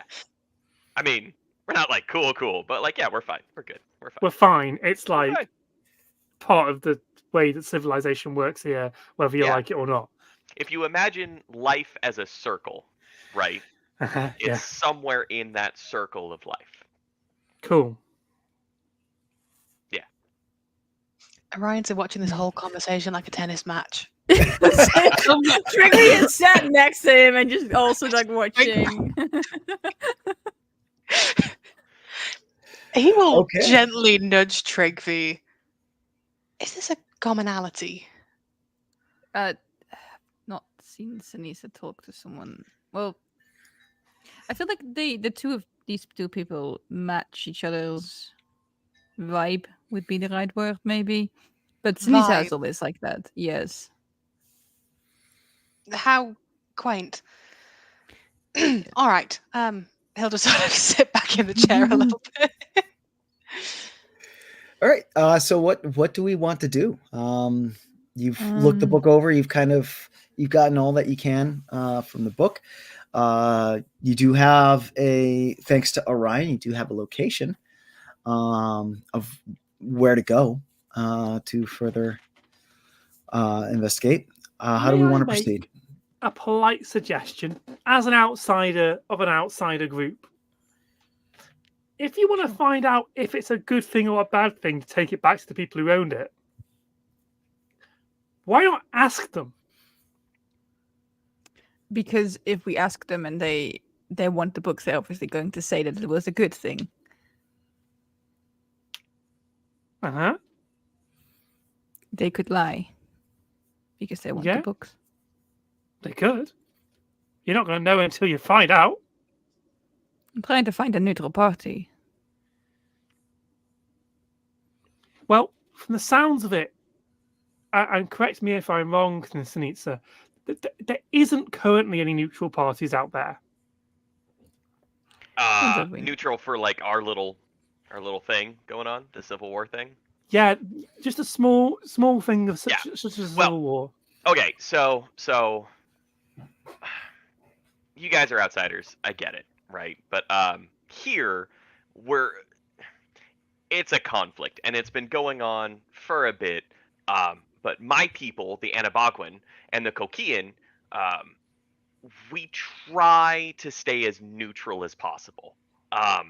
I respectfully disagree with that because I think it's very clear when you have, a dick and a not a dick. And some people are acting like dicks, and I don't like that. So neutrality is overrated in this kind of conflict from my personal experience. But if we want to find mediators, we can go and try and find some Anabogwans, or maybe try and find some Kokians and get them to weigh in on it, or we could just kind of make the decision ourselves and, operate in what we would call a vacuum. Trygve and Ceniza, you were told that the ones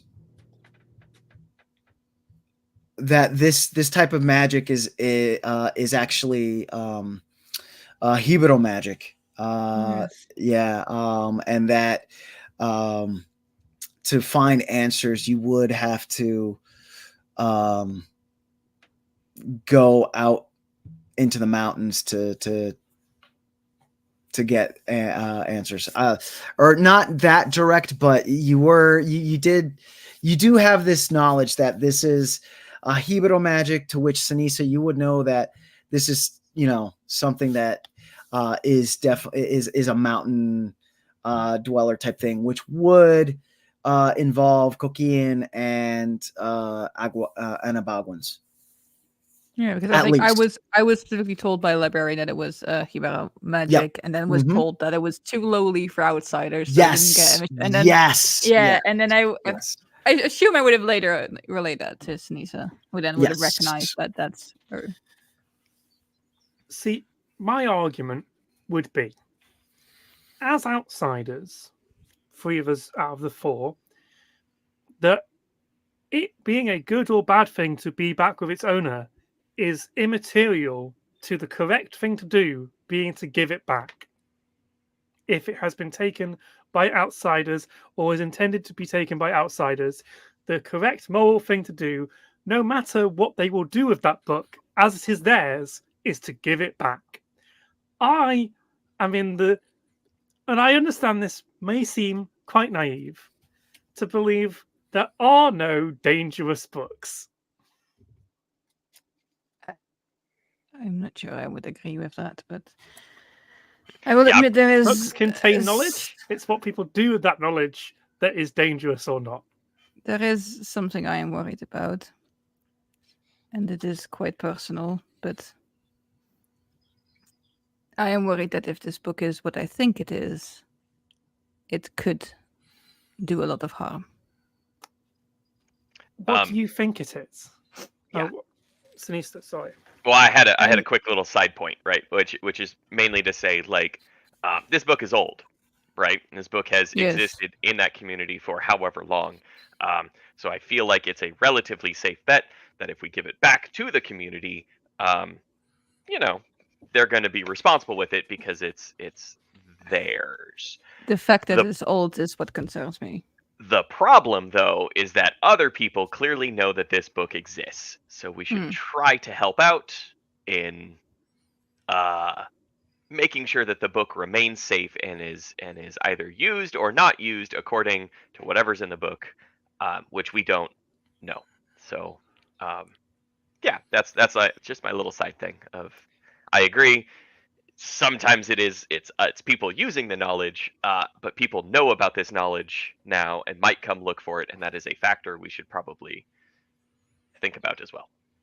I think Trygve would nod and would they're wearing like fingerless gloves, and they remove one, and like on their skin there's like these black like shadow lines that sort of move, and they sort of lift like a sleeve and it goes all the way up their arm, and they're sort of showing me like, my concern is that there are curses in these books, much like the one that affects me.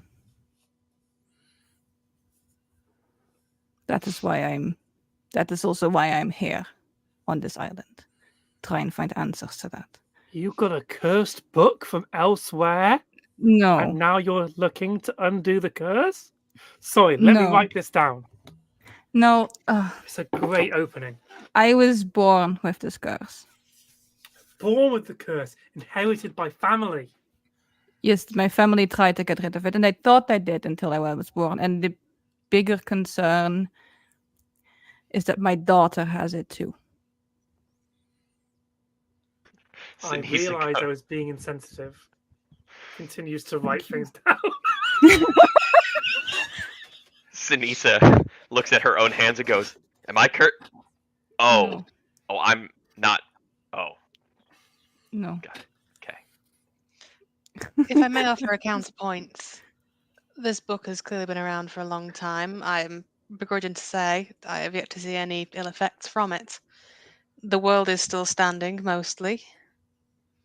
It's not about world-breaking effects. It's about personal effects that could, like it's done to my family, cause a lot of havoc. If this book has remained in a community, maybe that community has answers for your problem. Yes.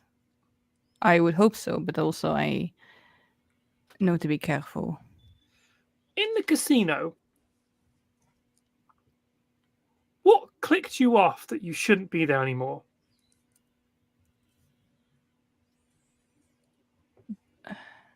I don't know. I didn't. You don't didn't know, feel but right. it was It didn't something, feel wasn't it? Instinct. Right. So What how your can you point make a is- judgment until you've gone there? I agree with the rat. I see where this is going. And what would be in it for you to join? You two. Adventure and knowledge. Fair point. And I looks at take Orion. You pay. I am not paying you. Well, then you don't have my help. But I could be Alright. useful. The How? way I see it, you have a knowledge-thirsty rat, a darling plant deer who spills far too many secrets, and you. It's great. We have You another have- person, but she is on a little mission of her own right now. Who do you have who could protect you? Also, Orion is the only person that That's pretty has a name of a island. I think Ceniza had that as well, didn't she? It's in my. It came up for my Oh yeah, investigation. yep. I also have the name. But Ceniza is going to reach into her cloak and pull out. It's under gear. A little tiny pouch. And like crouch down on the ground right in front of Orion and empty the pouch down, and out is like a handful of red shells, and then a carved agate just goes zip, boom, and hits the thing, and then she just goes, "Eh." There you go. You're coming with us now. You're just gonna look at it for a second. Point of information: red shells is used as currency in Burikabos. Scribbles down. Red shells used as currency. Orion will kind of pick them up. Will sort of like push them round in his palm. The agates, is that sort of worth anything? Out of character, sorry. Oh yeah, yeah. Out of character, it- yes. yes, yeah. I I feel like he will take that and will hand it back, because whilst he's a bit of an asshole, he's not a complete monster. He'll just sort of gently hand it back. I believe this is your change. I don't know what that He'll means. And she puts it back in her cloak. he'll pocket it, but will look at Trygve very pointedly. Who just sort of shakes their head with, accept that this is going to be a thing now. We must obtain access to a boat and travel to this island. But also, some of us might want to go to the casino tomorrow just to cover our tracks. Right. I can visit again. So let us go. Let's talk out of character. You guys have a lot of paths right now. So what do we want to? What's our next step? Let's start there. What's our next It step? sounds like we're going on an adventure. Well, did we say you said talked about the mountains where this would be? Is that on the island that we're trying to get to, or is that on this island? So most of the islands have mountains on them.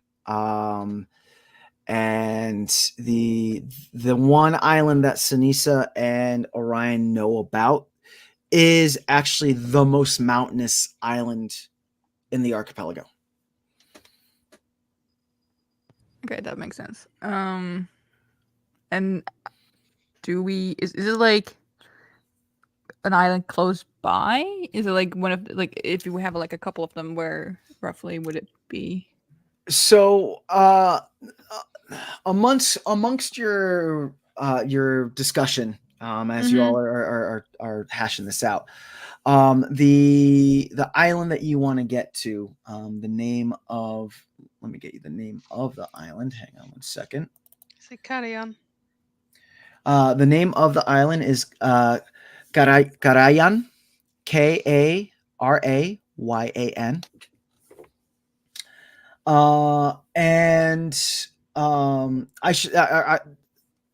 I apologize. I misspoke. It's not the most mountainous island, but it does have prominent mountains on the island. It is, in essence, on the other side of Boricabos. So there are two ways technically there's three ways that you can get there. You can either charter a boat and go out to the open sea and sail the open sea route to Karayan. The second option is to do a little bit of island hopping. So you would any which way you're gonna have to take a boat. The island hopping method, you would not be spending time in open sea, and you will be taking like smaller boats to other islands and then crossing those and then going like that. The pros of chartering a boat is that it is the fastest route from point A to point B. Cons is it's going to be expensive, and you all know that number one, sailing around Boricabos is very dangerous. And also, if you remember, I believe it was last session or the session before, Ceniza, you did get that intel that big ships, tall ships are being attacked out in open water. So the pros of island hopping is that it's cheaper.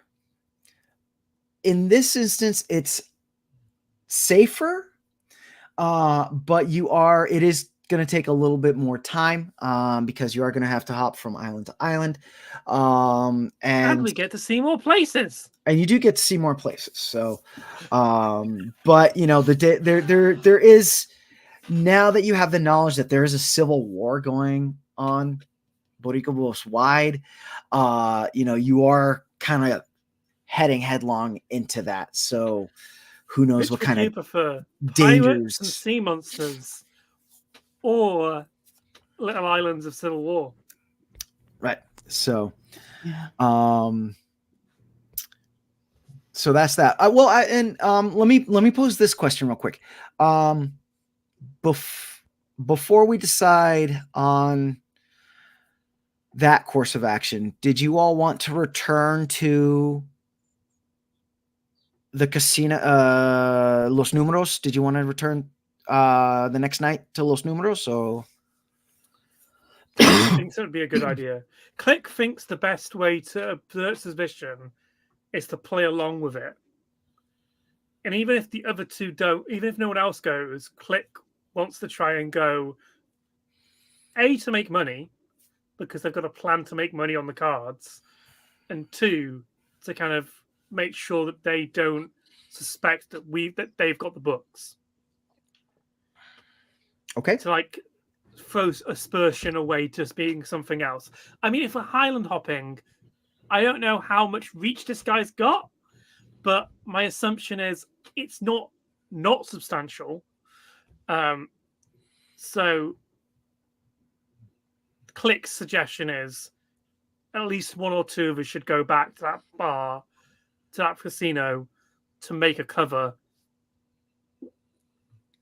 Just to kind of, it could go horribly, but it might just pause anyone figuring out what's going on. Okay, Ceniza, how do you feel?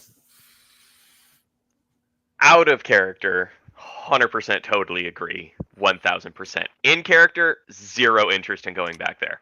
Like, the more times that Ceniza goes there, the more likely it is that she's going to burn the place down. And that's, I think, like, character-wise, interesting to me, because I am more than happy to play in there, but I don't think Ceniza is going to be the driving force behind, yeah, sure, let's go play nice with Ernesto, because that's not on her radar of Okay. how to interact in this situation. But absolutely would be happy to go back.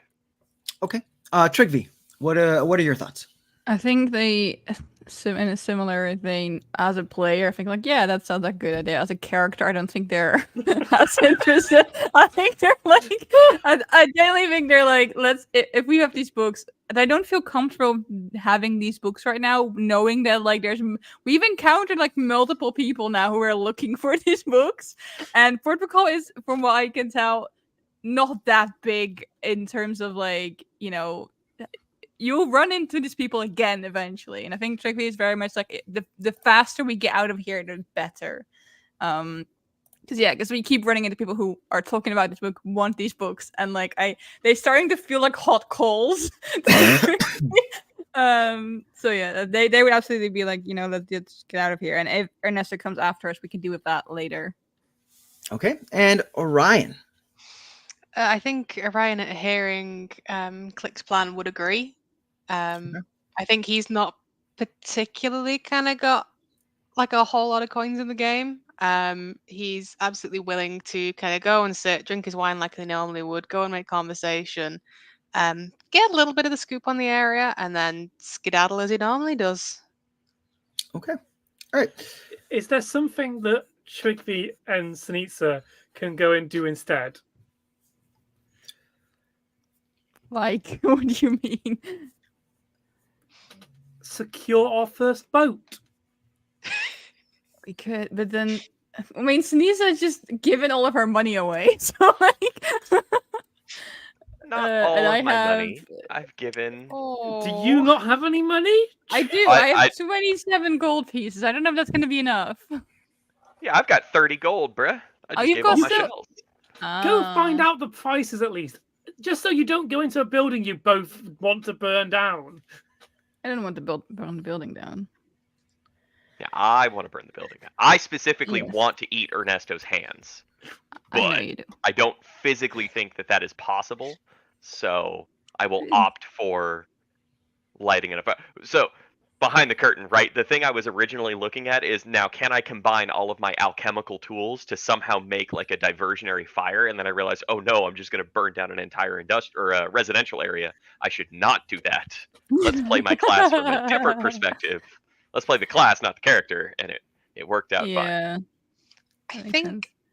Orion has a little bit of self-reasoning to go back to the island. Mhm. There's 2 reasons, I think.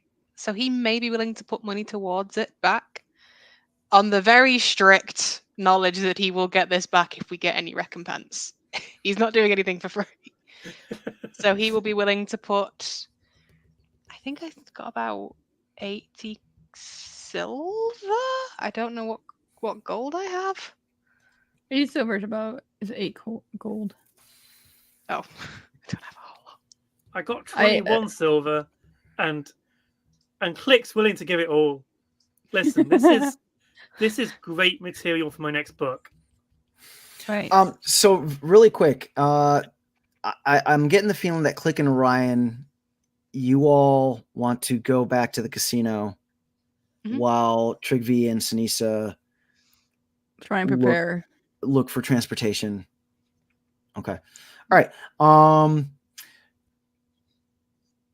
So quick question for Trygve and Ceniza. Did you all want to stop at Carmen's first? I mean, or- that's where. I mean, we're gonna have to come back there at some point because that's where the rest of our books are. Right. Okay. So- All right. So Um, let's let's do this. We're gonna so you all decide on this course of action. Okay.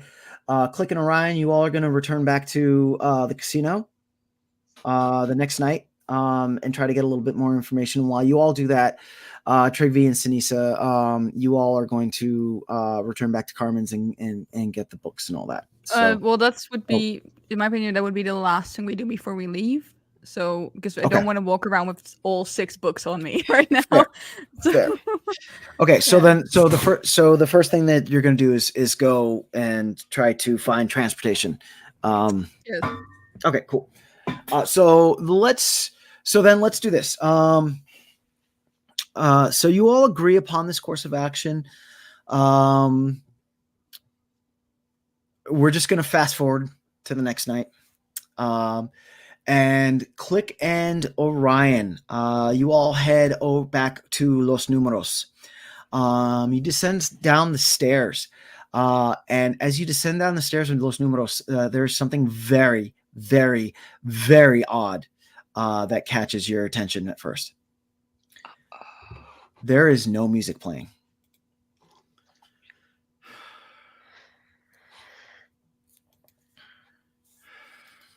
Have I ever come across this before? Not here. Uh-oh. Orion, I believe it might be a good idea to turn around now before we find something that we shouldn't. Or we continue. Yeah, agreed.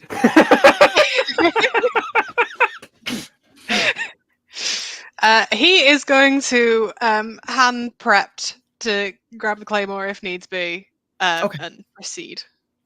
Okay, so you all descend down the first flight of stairs and you start coming around the corner to descend down the second flight of stairs.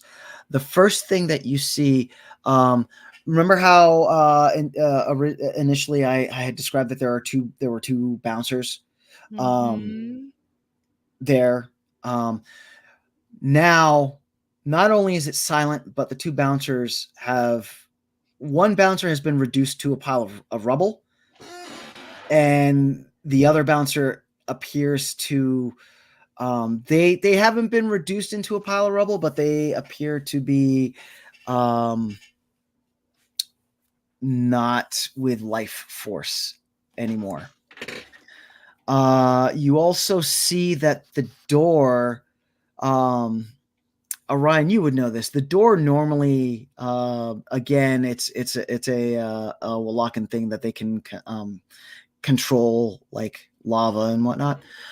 So the door is like in this half melted open state, as if it looks like they were tried to shut it, and did not shut it in time. How would the two of you like to proceed? How good are you at being quiet? Relatively. Cool. I think we should take this quiet. I agree completely. I'd like to stealth, please. Okay. Same. Okay. Go ahead and give me your stealth rolls. Stealth. That's a 16. 26. 26. Okay. Oh, Jesus. 16 on the die. So the two of you, go ahead and describe. Click. Go ahead and describe how you're stealthing about. I think just like naturally sleeks into a lower position. The coat kind of takes a bit more of a form around the armor, so it's less clear that they're heavily armed. And yeah, just like their body is kind of naturally ebbing and flowing between the shadows. And like the only thing that you're really going to glimpse is the tail for a second as it goes between shadow and shadow. Okay. Just like being back home, innit? All right. And Orion, how does Orion hit us their stealth pose? Yeah, so he's kind of going to follow the shape shine silhouette sort of rules. So sort of gets very low very quickly. Will sort of anything particularly metallic that he has on him. His hand stays where it is, mostly to cover the hilt of his sword. Yeah, gets quite low. Sort of presses one hand against the wall and is going to very much follow the exact footsteps that Click's taking. Okay. So Could go ahead. I make a perception check and Sure. see What if do I you- can smell within 30 feet the people who came into the bar yesterday? Go ahead. I will allow this.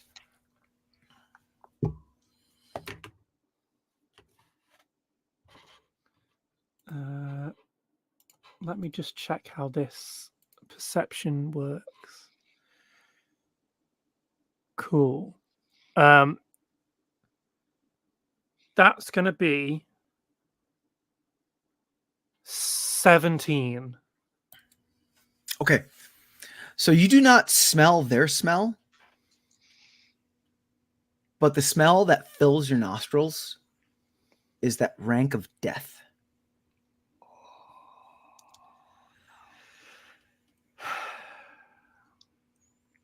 They're all dead. Flat out, all of them. That's all I was going to tell. Orion's going to break the stealth and just step down. Okay, so Orion steps down. The door is like half like diagonal melted.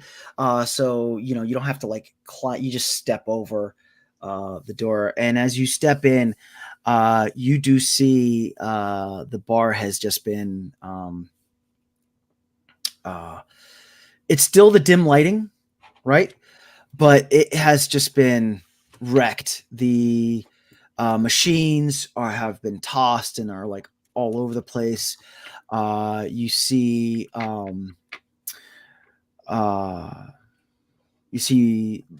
bodies like hanging over the bar, on the ground, but more to the point, you see Ernesto, and it appears like he has been, you find his body, but it appears as if his life force was siphoned away. So like all the glowing like areas on him are just dark, and even his like his brown skin is now a very gray, almost like slate like color.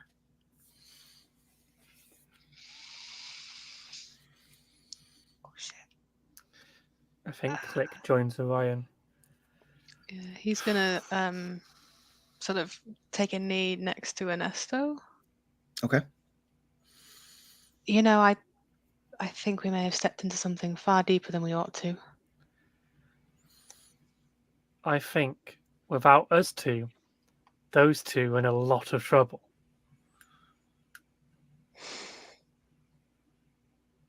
I am somewhat begrudging to agree. But then again, They why might- are sorry. No, go ahead. But then again, why are their problems my problem? You're not literally a cleric.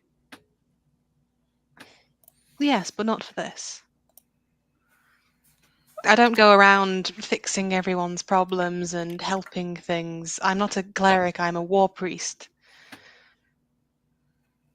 Well, someone just declared war. That's valid, but not necessarily against our Lord in Iron. Fine. I am going to level with you. I'm really bad at religion. Wait, hold it. Is that true? Yes, it's true. My character has a +1 to religion. It's the one knowledge skill that Click does not engage with. So, I don't know what your values are according to your big book and your big boys in the sky or ground. I don't know where your big boys live. But or gals or thems. I ain't made to judge. But if you can just sit by and let a child of 4 years old and whoever the other one was who's doing something for their child do it alone, I don't think that your big book of telling you what to do is a very good big book or not. The book requests fairness in battle. I don't This think is- it's fair to send these two people up against whoever did this. They stole the book in the first place. They were They reclaiming it they for got the people themselves it was involved. taken from. But do you ask why? Have you figured out what they want in recompense? For all we know, they could go in there and fleece them for everything they owned. Oh, You cannot well, make let moral them. judgments on strangers. Isn't that literally your job? No. Right. Well, you sit and mull over this. So everyone's dead here, right? So the back rooms. I just want to see if there's anything that's been left that might be of interest. I'm not an investigator, but I kind of just want to have a quick snoop around and see if anything catches my eye that, like, either was Ernesto's property that he hadn't fleeced yet that might be of interest.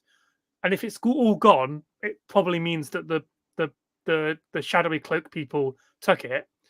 Or if there's like any sign of evidence that would lead me to believe, like I think I know who's done this, but like if there's anything that they've done to tip their hands and what their further goals are.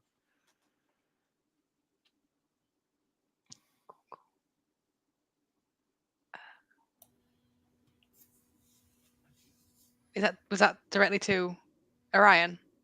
That was was me asking if I could Oh. look around and see if I could Oh find yeah, anything. yeah. So Click, he bounces off. Go ahead and you can give me either a perception check, investigation check, a search check. Orion, while Click is looking around, what are you doing? Orion is still sticking by his book, but is also kind of doing this for his own gain. Will look over what Ernesto was. He was wearing the suit, wasn't he? He was. Yeah. Straight in the pockets. Okay. All right. As you do this, Orion, again, you start getting the like the memory flicker starts coming back, and as you're straightening Ernesto's pockets out, you remember back to the boat as your detachment was sailing to Karajan, and you know you were, for all intents and purposes, like an enlisted soldier. So you remember this one instance where you all were sitting there, right? And you were talking about how, you know, what your mission was heading to Boricabos, and you know how to you all you were told that you're going to start a Cheliaxian settlement, and you know you're going to be the first foothold for a new more powerful Cheliax, right? But then again, like this is like your memories flicking. Later that night, you were on guard duty, and as you were patrolling the lower decks, you remember going past the officers' room, and you heard a heated debate of the officers, and you heard a mention of how those books must be found. It is imperative that we find those books. Don't tell the rest of the crew. So that's going on. Click, just hold on to your roll real quick. And Trygve and Ceniza. So where are you all heading to find transportation? I would probably look to Ceniza for that, because you know she's been here the longest, so probably knows her way. I'm guessing around this place. Okay. So Ceniza, you know that the Port District, either the North, South, or Central Port District, is the place to go to try to find, you know, transportation by open sea. I mean, but that seems like the best place to start. So which is there a certain port that you head to? Which one? Yeah, I want to search back in my memories, and that dude that I ate his fingers, I want to go to the place that I told him where he should go to find work as a fisherman. Oh. Because the audience loves a callback. So that's going to be Puerto Sur, or the South Port. Yes. That is where a lot of the straight up merchant, like fishing and industrial type sailing happens. Yeah, I want and I am Ceniza is not saying this, not sharing this out loud, but very cryptically and cinematically goes, I know a guy, and then it's like smash cut to however long it takes to find that one dude. Okay. Ignoring every other boat, every other option, that guy. All right, cool. So, you know, it is nighttime, and a lot of all the fishing boats have come in to port.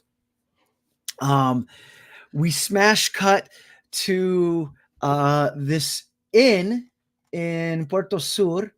Hang on one second.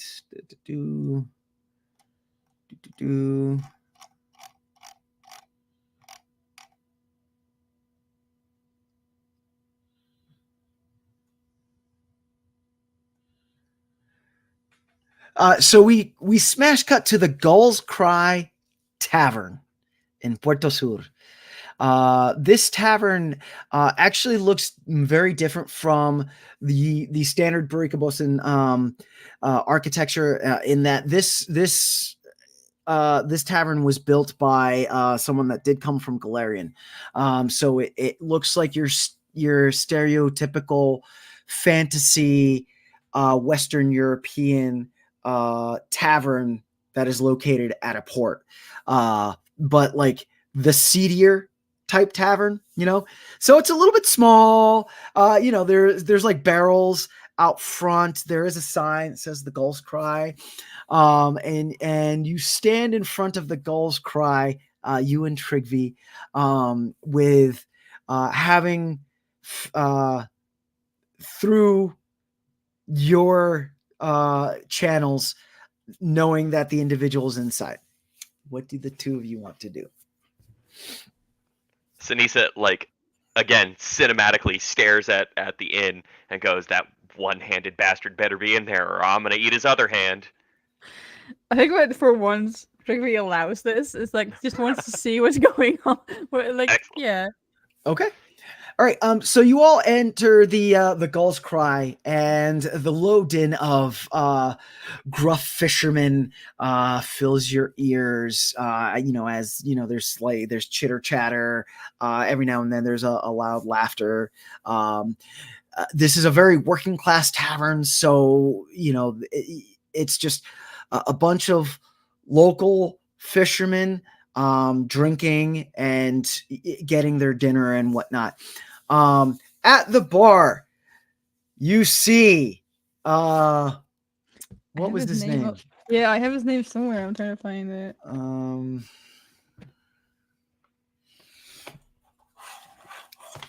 Wait a minute. No, it was before that. I'm trying to find it.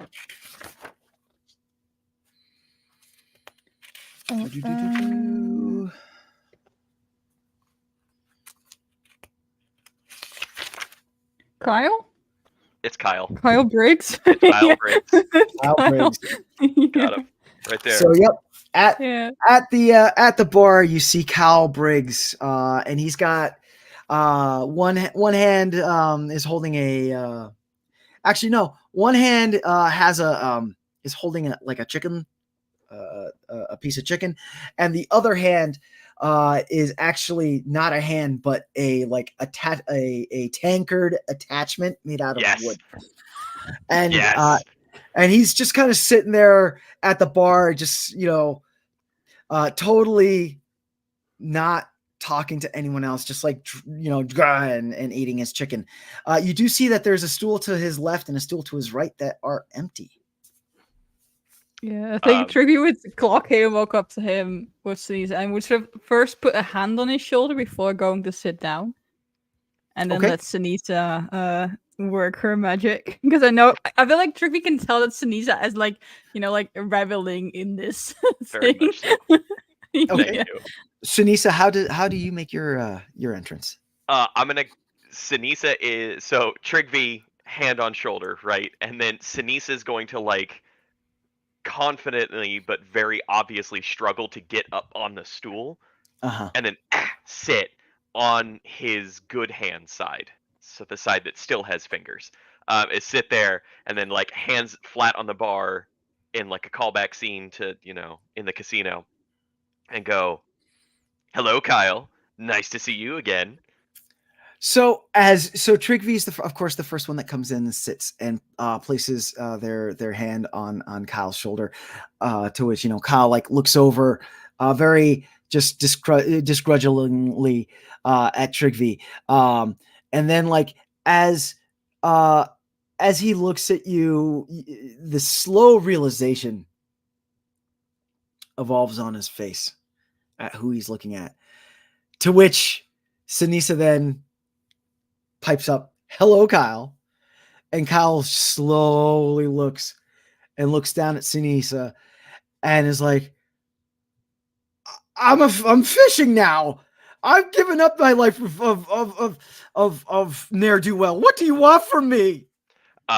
Ceniza immediately puts hand on the bar and then removes it, and there's like, I don't know, like 10 gold stacked right Okay. there. We Okay. need a ride Oh, okay. in your boat. You have a boat now, right? Yeah. Okay, we need you and your boat, and you're going to take us someplace for this. This is money in exchange for goods and services. Your service giving us a ride over there. Where? That way, I think. How far are we going? My boat's not overtly big. Yeah, we're gonna like, duh, duh, duh, duh, duh, duh, duh, duh, duh. You know, Uh, uh, Island hopping, that's it. essentially. That one. Go ahead and give me some sort of roll, whether you're trying to intimidate him Can or I you're trying aid? to be. I would love that. Yes, Aid yes, you may. action. Let me see what Yes, I you have to may. roll. Done skill check or attack. I think I have to roll the same thing, right? And if I succeed, you get an 8. Is that what it is? Yeah. Okay. Or was it intimidation? Or what are you rolling? Yeah. How are you proceeding on this, Ceniza? Well, here's the thing. I Okay. have a +0 to charisma. Oh. And out of all of my skills, I only have 3 skills that are not tagged for trained. Performance, intimidation, and diplomacy are the only ones that have a +0. Okay. If you're willing, I can try because I have a +8 to intimidation. Ooh. So I'm down for intimidation. I think as you're talking, I've also, by the way, I've rolled a 17 + 8, so that's like a whole bunch of numbers. Yeah. Far into the 20. I think like as Sneeze's talking, Trygve still has his hand on this guy's shoulder and just squeezes more and more, like until it starts to hurt. Very gentle. Can I throw out an alternate roll for Ceniza? Sure. Can I argue that I use the regional lore skill because I know, like, as a synopsis, I was like, we're going that way and island hopping and whatever, but I think Ceniza is going to info dump the exact route they're going to take on his boat. Of like, we're going to island hop because we're going from Port Bikal, we're going to sail out of Port do Sur, and then we're going to go that way and then that way because there's a reef right there, and then go this way, using my knowledge of the region to then detail it all out and like drawing a finger on the bar of like, ironically because it's a finger, da da da da da da da da da, boop, the Karayan. Okay. Go ahead. Yep. Go ahead with the roll. I will allow this. Oh, cool, wonderful, because that's a 22. All right.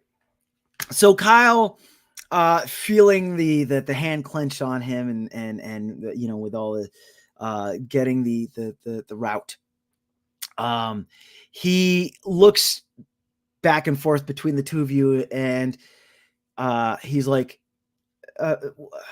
when are we leaving? In the morning, right, Trygve? Morning. I suppose so. Yes. Morning, please. And all right. Then I agree to this. Can I do some fishing on the way?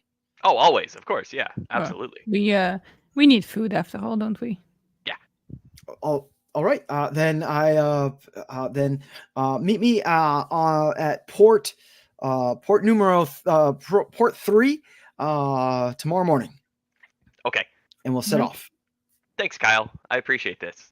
I'm glad to see that you're fishing. That's good. It is good, but also don't tell anyone that you're leaving. To which Kyle like gives you this like nervous like smiles, like, okay. Good. And sort of like just pats his shoulder and like gets up and starts to leave. Okay. Are you two doing anything else? I want to obviously before when we get back. Well, this is when we get back to Carmen's. I want to write a letter to Arietty saying like what we're going to do. Okay. And I guess in the envelope. No, Arietty has money as well, so I think that would be fine.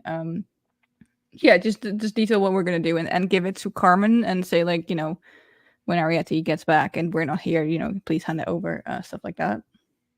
Okay. All right. Cool. Yeah. Cool. All right. So going back to Click and Orion. Click. What was your roll? 26. 26. All right. So you scour the back rooms and all that, and anything that you would think people would just like pilfer to burglarize is left.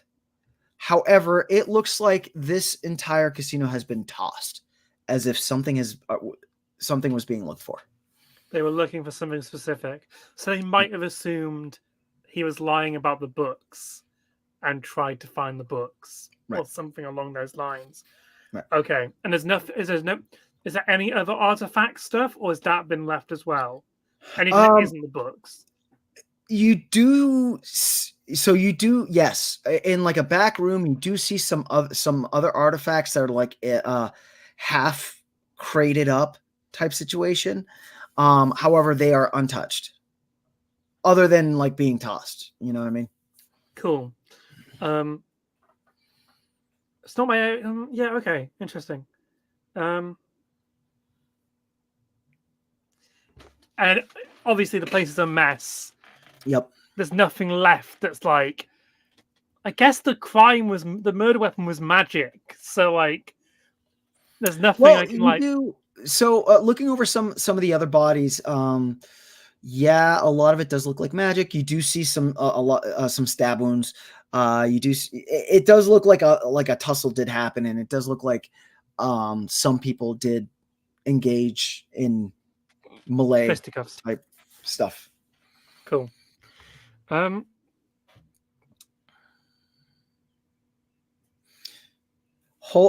ahead and think, Orion.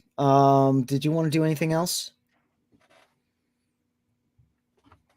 You are muted. Every time.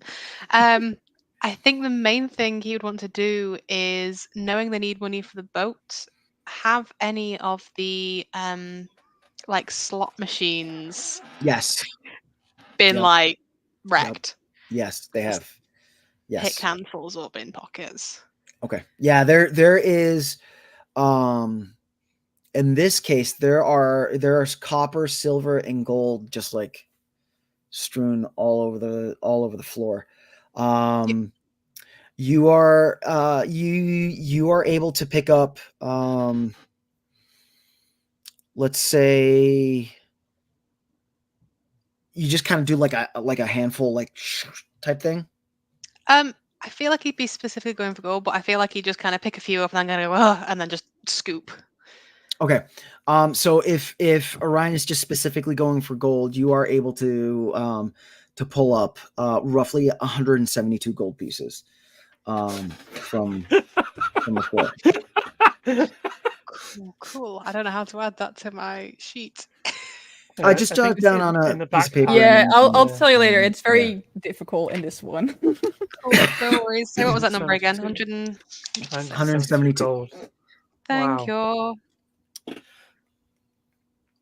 Boat fund. Cool. Okay, Click. What did you want to do? I think Click's like looking at these artifacts and going, these need to be returned to where they belong. But that is a thing that I don't have time to do. So writes a very nice letter to the to like whoever finds the crime scene.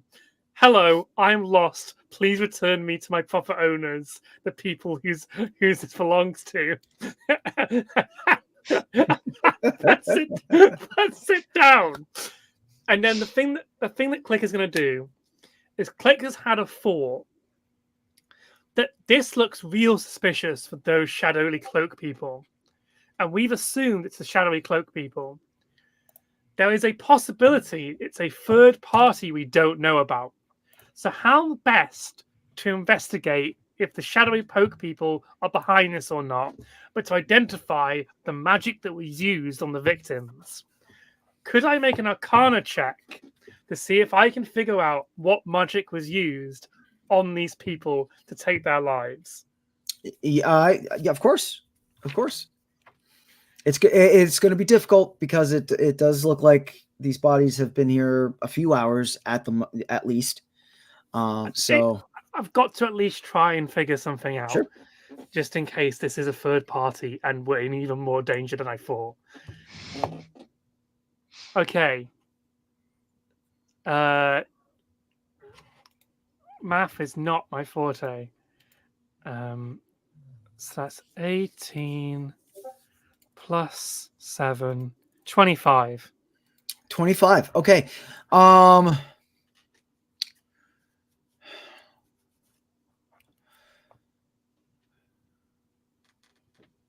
So you're pretty sure that the magic that was used was all was all within the Shadow School. Yeah, that's kind of what I was expecting. Right.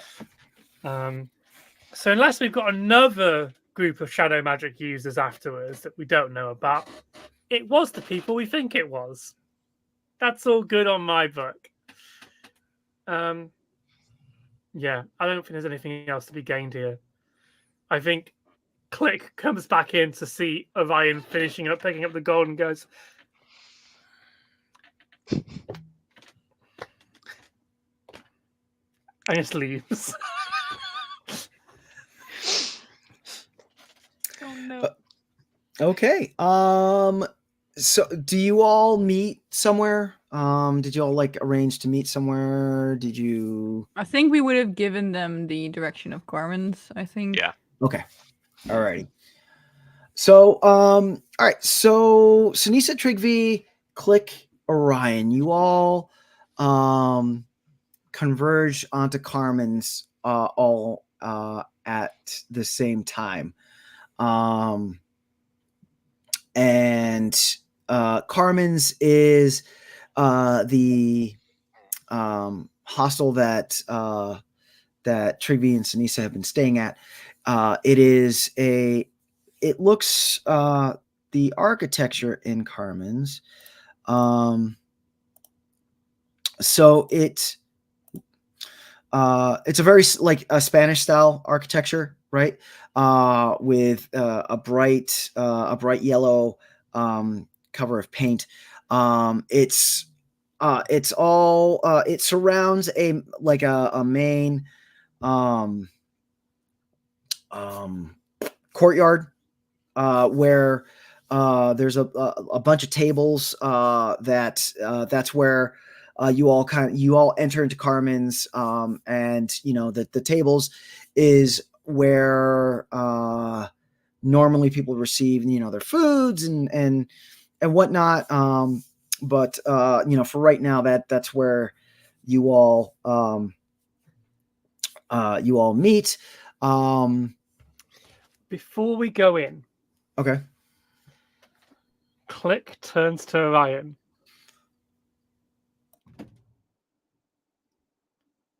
Do we tell them?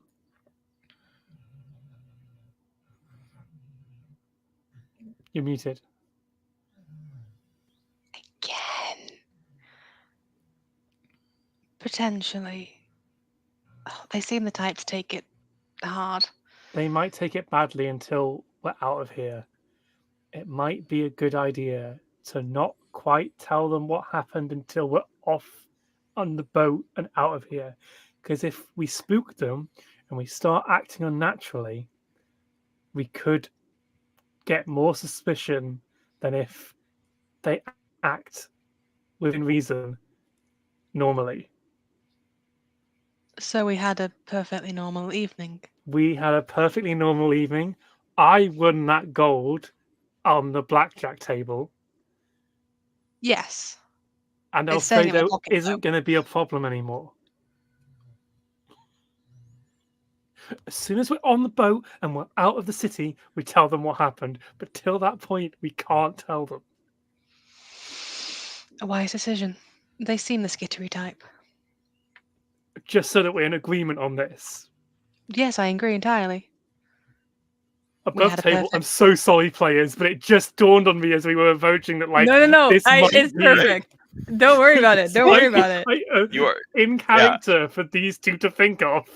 Yeah, Yeah, yeah, you don't are worry about it. following logic. I'm totally Yeah. down. And I promise I won't fuck with you a little bit about it. Just a minute. It's Totally. fine. Totally. Cool. Let's Totally promise. Let's go in and tell them we had a great time. All right. So you all you enter Carmen's Trygve and Ceniza. Do you sit at a table? Yeah, I think yeah. so. The usual one. Okay. A few moments later, click in Orion. You walk in. Do you sit down at the table? Yeah. We've had a great night. Yeah. Listen, here's the thing about these places. I don't know if they've invented card counting here, because I got away with so much card counting. Oh, that's great. I'm glad you had a wonderful night with the kind of sort of racist dude who was kind of a dick to all of us and assumed that I would follow my cultural, heritage based off of it. I'm glad that you had such a wonderful time with that. That's great. We've basically robbed him, if that makes you feel better. Oh, it does. Yeah, no, that's great. Yeah, that's fine. Did you burn it down too? Orion takes no. the handful of the money and just fans it on the table. And then quickly, counts it back up again, straight back in the pocket. I don't know what that is. Like your shells, but Uh-huh. this is a more shells does not exchange well with other markets beyond the walls or beyond these aisles. This does gangbusters everywhere.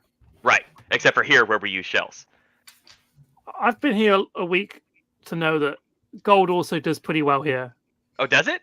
Yes. Maybe because that's we're good. in the port.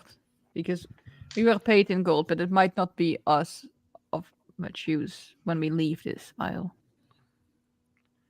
Oh, We will well, I see. gave That's Kyle good. 10 gold. That's good to keep a think of, We should be looking out for red shells wherever we go. Yes, we can try. Maybe there's an exchange office somewhere around here. We can try. In an out-of-character flash, Ceniza goes, yeah, we got to diversify our assets. And then shakes her head and goes, I don't know why I just said that. Wow, I just possessed for a second. Well, So Alfredo, we had a good conversation, talked about what we were doing here in town. I was like, actually, the book that we're going to talk about was my book, the novel I'm writing.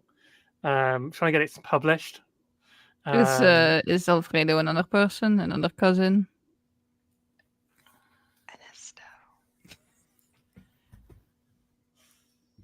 Sorry, I had to. Yeah, he works at the bar, and he was really good friends with Ernesto. I see. I will roll a lying check if you'd like me to get past that. No. before you do that, so as you're sitting there and you're discussing,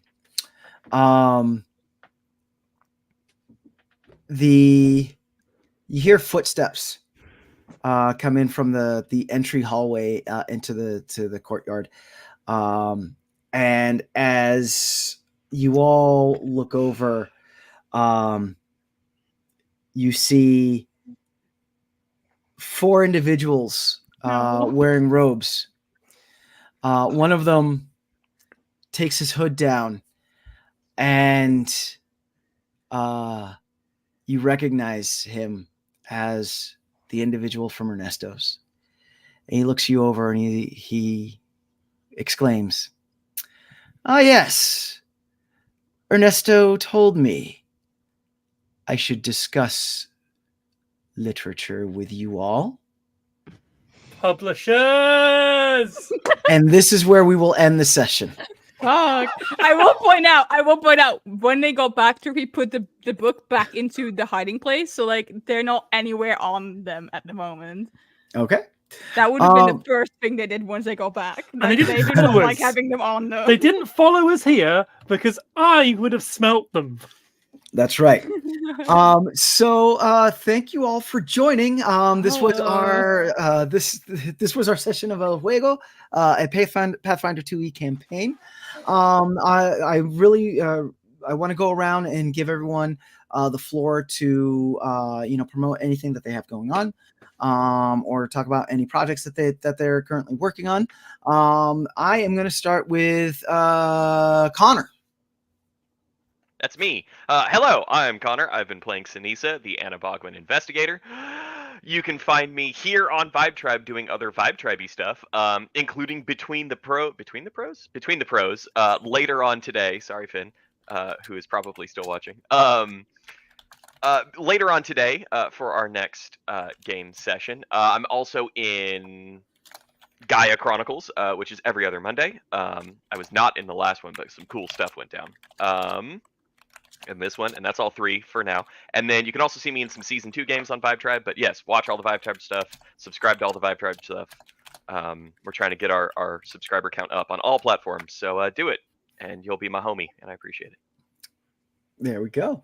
Orion. Magpie. Howdy, I'm Magpie. You can find me on X and Blue Sky at Antique Horror. Haven't really got a whole lot going on right now. Fingers crossed, should have a comic published by the end of the year. That's about it. Awesome. And Callum.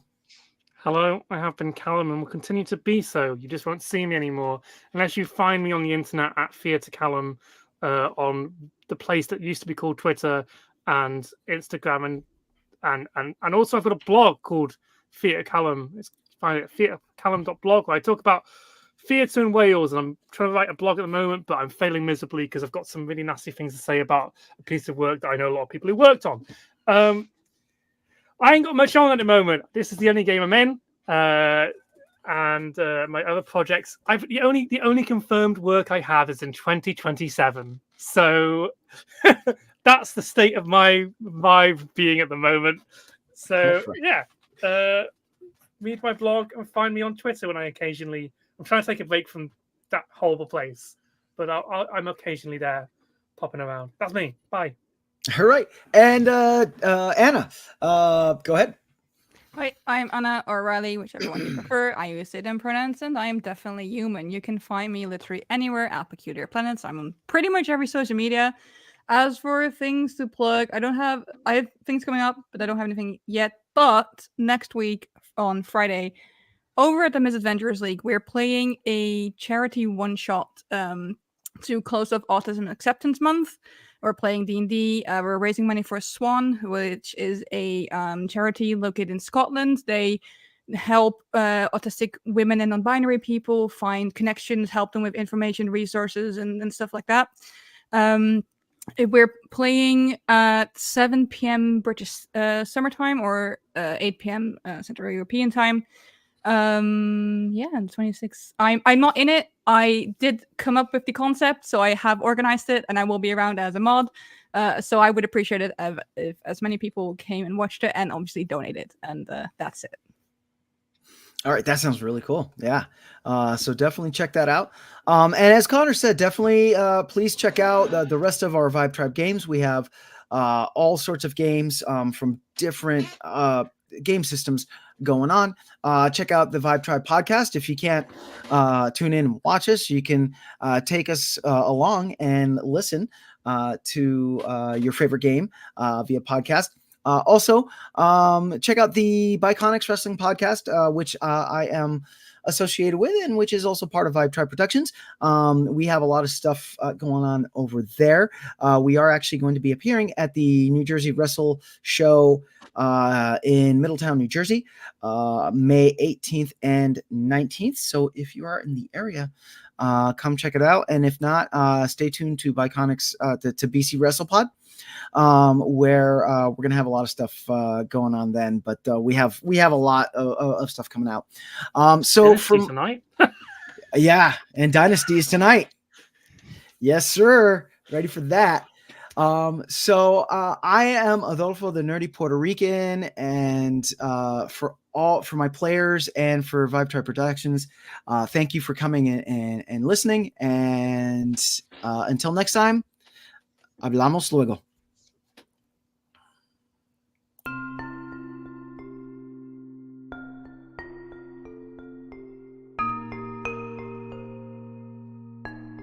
Thank you so much for tuning in to another Vibe Tribe production. What's gonna happen next time? Well, you're gonna have to tune in to find out. But until then, remember, take care of yourself, love one another, and as always, make sure that you keep the good times rolling. Thank you for being here, and we'll see you next time.